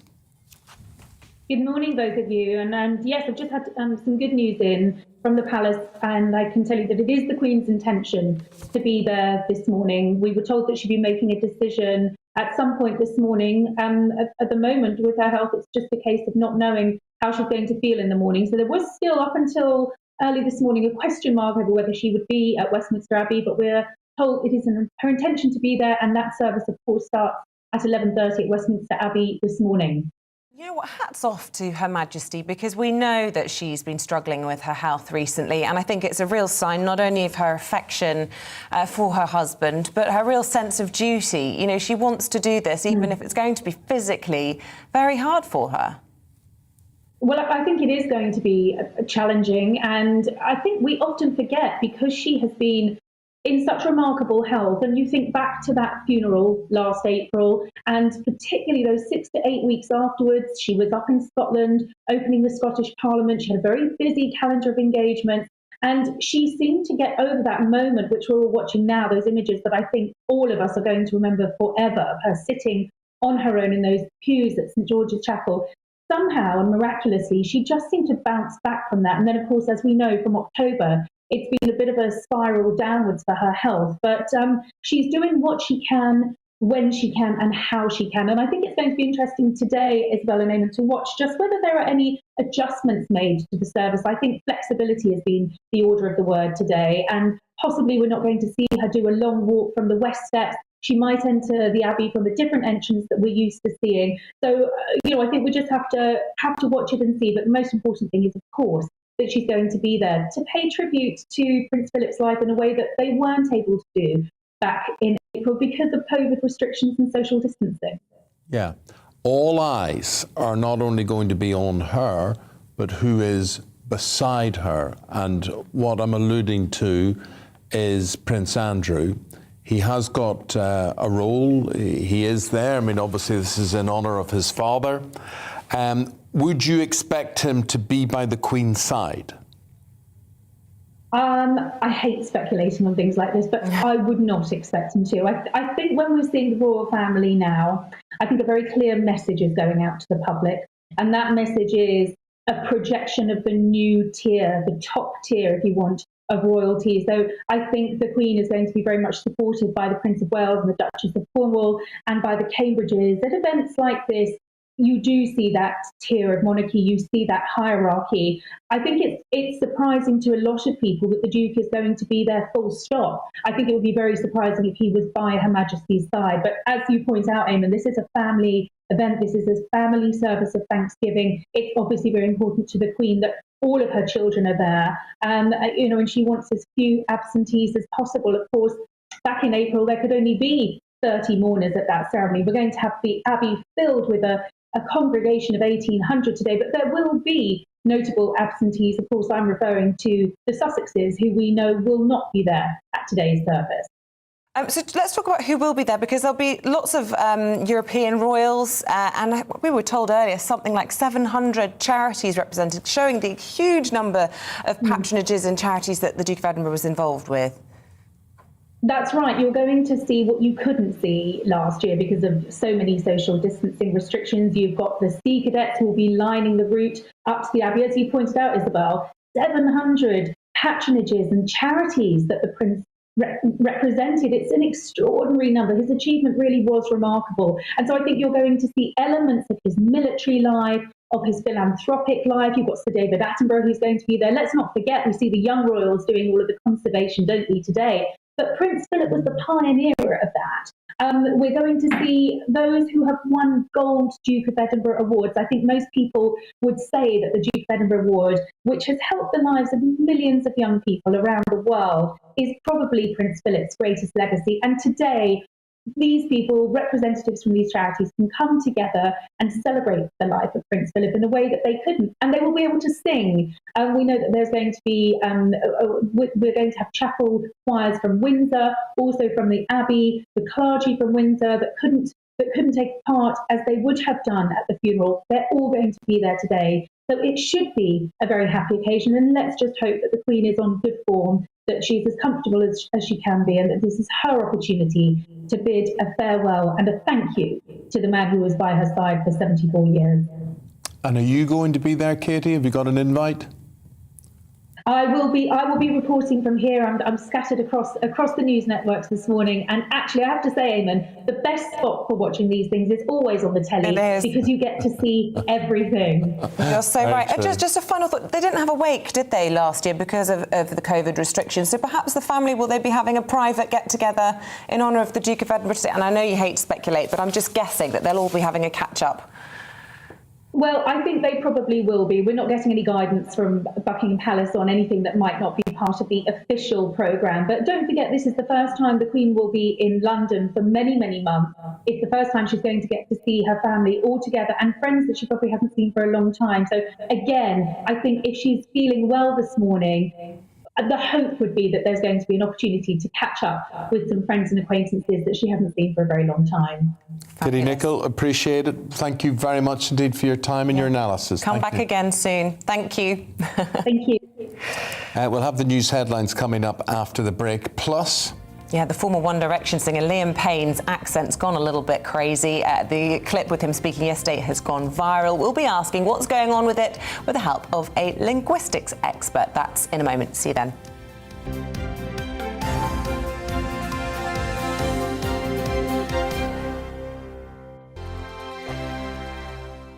GB News is the UK's home of discussion and debate. From all perspectives. To stay up to date on the latest stories, make sure that you subscribe to the GB News channel. Right here on YouTube. You can watch us live 24/7 across the whole world. You can also check out exclusive content and catch up on previous episodes of your favourite shows. Every day, we ask the questions that you'd ask, so why not add your voice to the conversation in the comments section? Don't forget to subscribe. We are GB News, Britain's news channel. Every night at 11 on GB News, we bring you the next day's stories the day before. It's basically like time travel. If it's a big story, we'll cover it, guaranteed. But we'll also have some fun along the way. Big opinions, big laughs. Sometimes big hair. This is Headliners, the paper review show that won't send you to sleep like the others will. 11 p.m, 7 nights a week.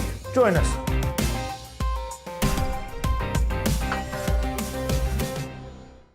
Hello there, I'm Eamonn Holmes. And I'm Isabel Webster. And we hope you can join us for... Breakfast with Eamonn. And Isabel. You make me laugh out loud, belly laugh. Is that important first thing in the morning? Yeah, absolutely. And there's me trying to be deadly serious. News is a serious business. Yeah, I have to rein you in sometimes. Well, it doesn't stop us laughing at it. It doesn't stop us having an opinion on what's going on. Yeah. And it certainly will not stop us reflecting what you think. Weekdays from 6 to 9:30 on GB News. I'm Dan Wootton. Join me Monday to Thursday from 9 to 11 for the feistiest and most fun news debate on TV, where free speech reigns. I'll bring you a sharp take on the day's biggest stories, bombshell newsmaker interviews, and A-list guests. And I guarantee you, no spin, no bias, no censorship, and no reason to go to bed. That's Dan Wootton tonight, Monday to Thursdays from 9 on GB News.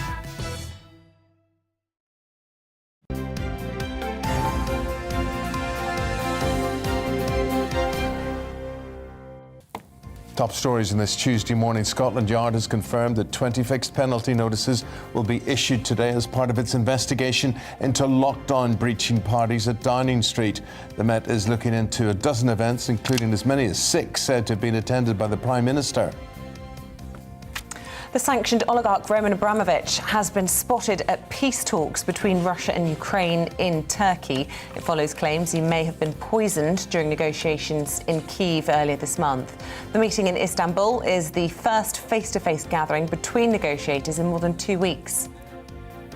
Will Smith has apologised to the comedian Chris Rock for slapping him at the Oscars. The Best Actor winner says his actions were inexcusable after the Academy condemned what happened and launched a formal review.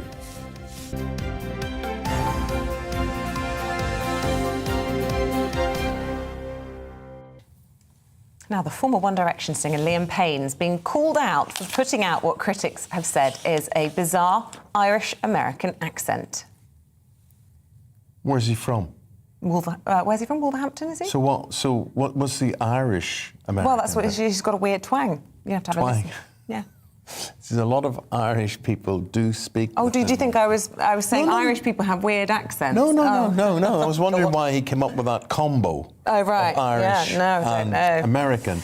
But there are, I mean, you know, particularly in Northern Ireland, there are people who would sort of speak a bit like that there, so they would. Like, no, I'm not going to the clip, I'm talking about something here, thank you. So it's, you know, people like Van Morrison, George Best. He's quite an odd character there, is Van Morrison, dare I say, in my opinion.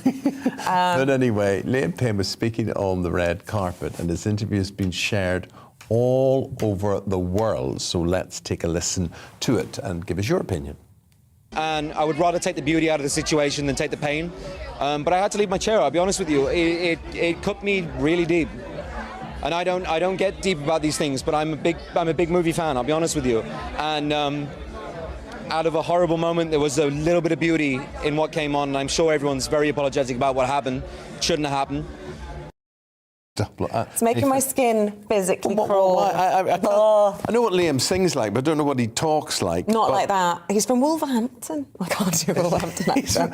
But that's definitely not where he's from. He finished with a Dublin accent there. There's no doubt about that. Liam's an Irish name, so he's not. Maybe his family are Irish. Maybe it's all mixed up. I don't know, but he's sounding funny. He's sounding funny, not meaning to be. Dr. Mercedes Durham is a reader in sociolinguistics from Cardiff University, and she joined us now to share her thoughts on it. We were doing our amateur analysis there, Doctor. What did you think? I agree that his accent is a mishmash. There's a lot of different things going on with his accent, and he has some features that are still from, I would say, Wolverhampton, or at least the Midlands in the north. So at one point he says sun instead of sun, which is a feature that you get. But he also says beauty, which is a sort of more American pronunciation of it. So I think he sort of kept some aspects of his own original accent, added some Americanisms, changed some other things, and it doesn't really sound recognizable to any one specific accent. You know what, it might not sound recognisable, and it did make me cringe because I felt like he was just trying to sound cool, but I have this problem that if I'm talking to somebody with an accent, I find myself just kind of mimicking it. And people think I'm mocking them. No, it's called racism. It's not. I just enjoy accents, and I was good at languages at school because I had this interest in mimicking accents. So when I'm speaking, we've got a Scottish makeup artist here, and found myself, you know, doing a sort of bit of a Scottish accent, and she wasn't having any of it, and took offence. And it can be offensive, but I have to say it's not meant like that. Oh, she did, but yeah. She doesn't. She did, yeah. She didn't like that. Yeah, she's just like, don't mock my accent. Right. Okay. I mean, so is that a thing? We all accommodate to some extent. We sort of change our accent depending who we're speaking to, but also depending on the situation. So, of course, now when I'm talking to you, I'm speaking a little bit more carefully than I might if I was with my friends. But some people are actually better accommodators. So they do shift towards the people that they're talking to the extent that it almost sounds offensive sometimes. But sometimes it doesn't. I mean, I've seen people when they change their accent so much, the person asks, "So are you also from Scotland?" And they're not, but they've started picking it up or something. So you do get some extreme ones.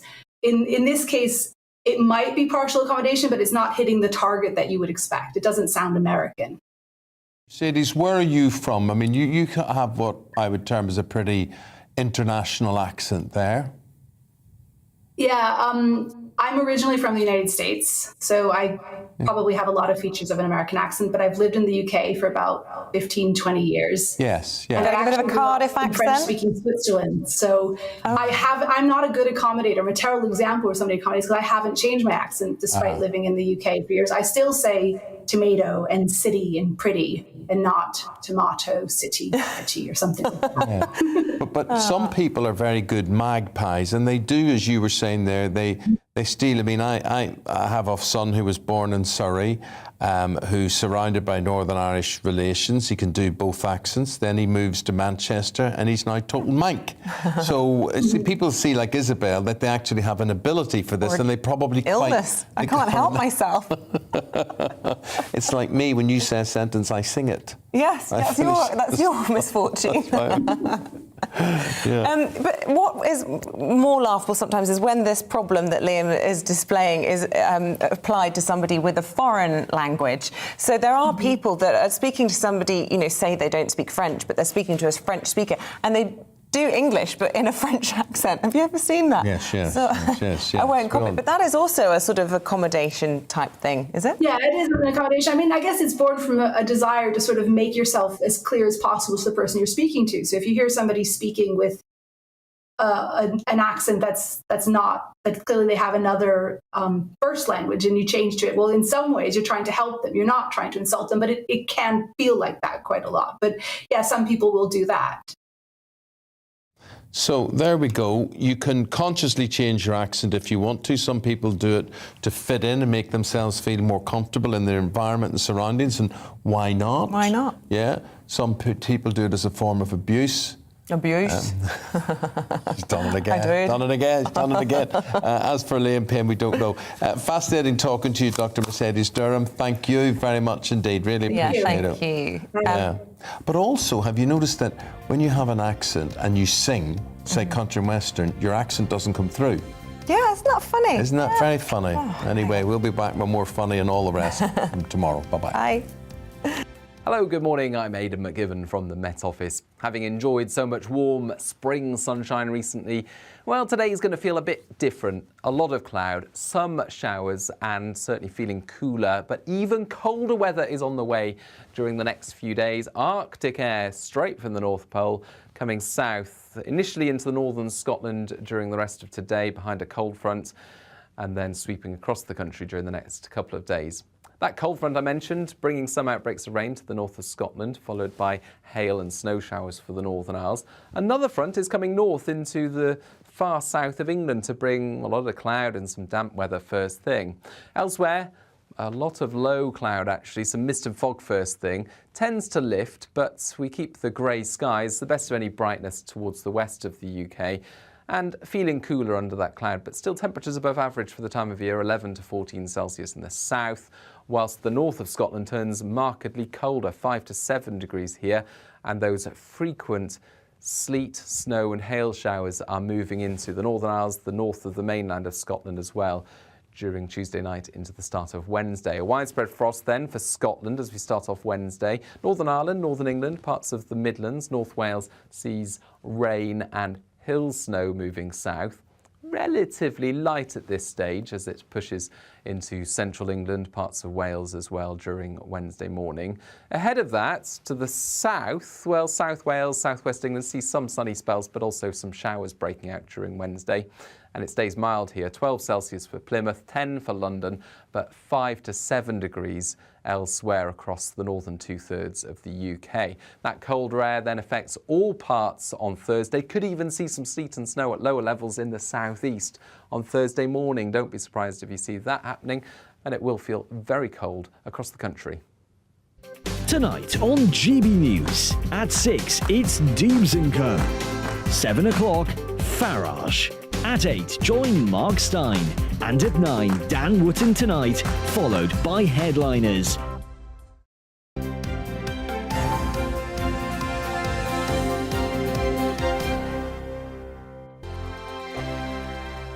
GB News.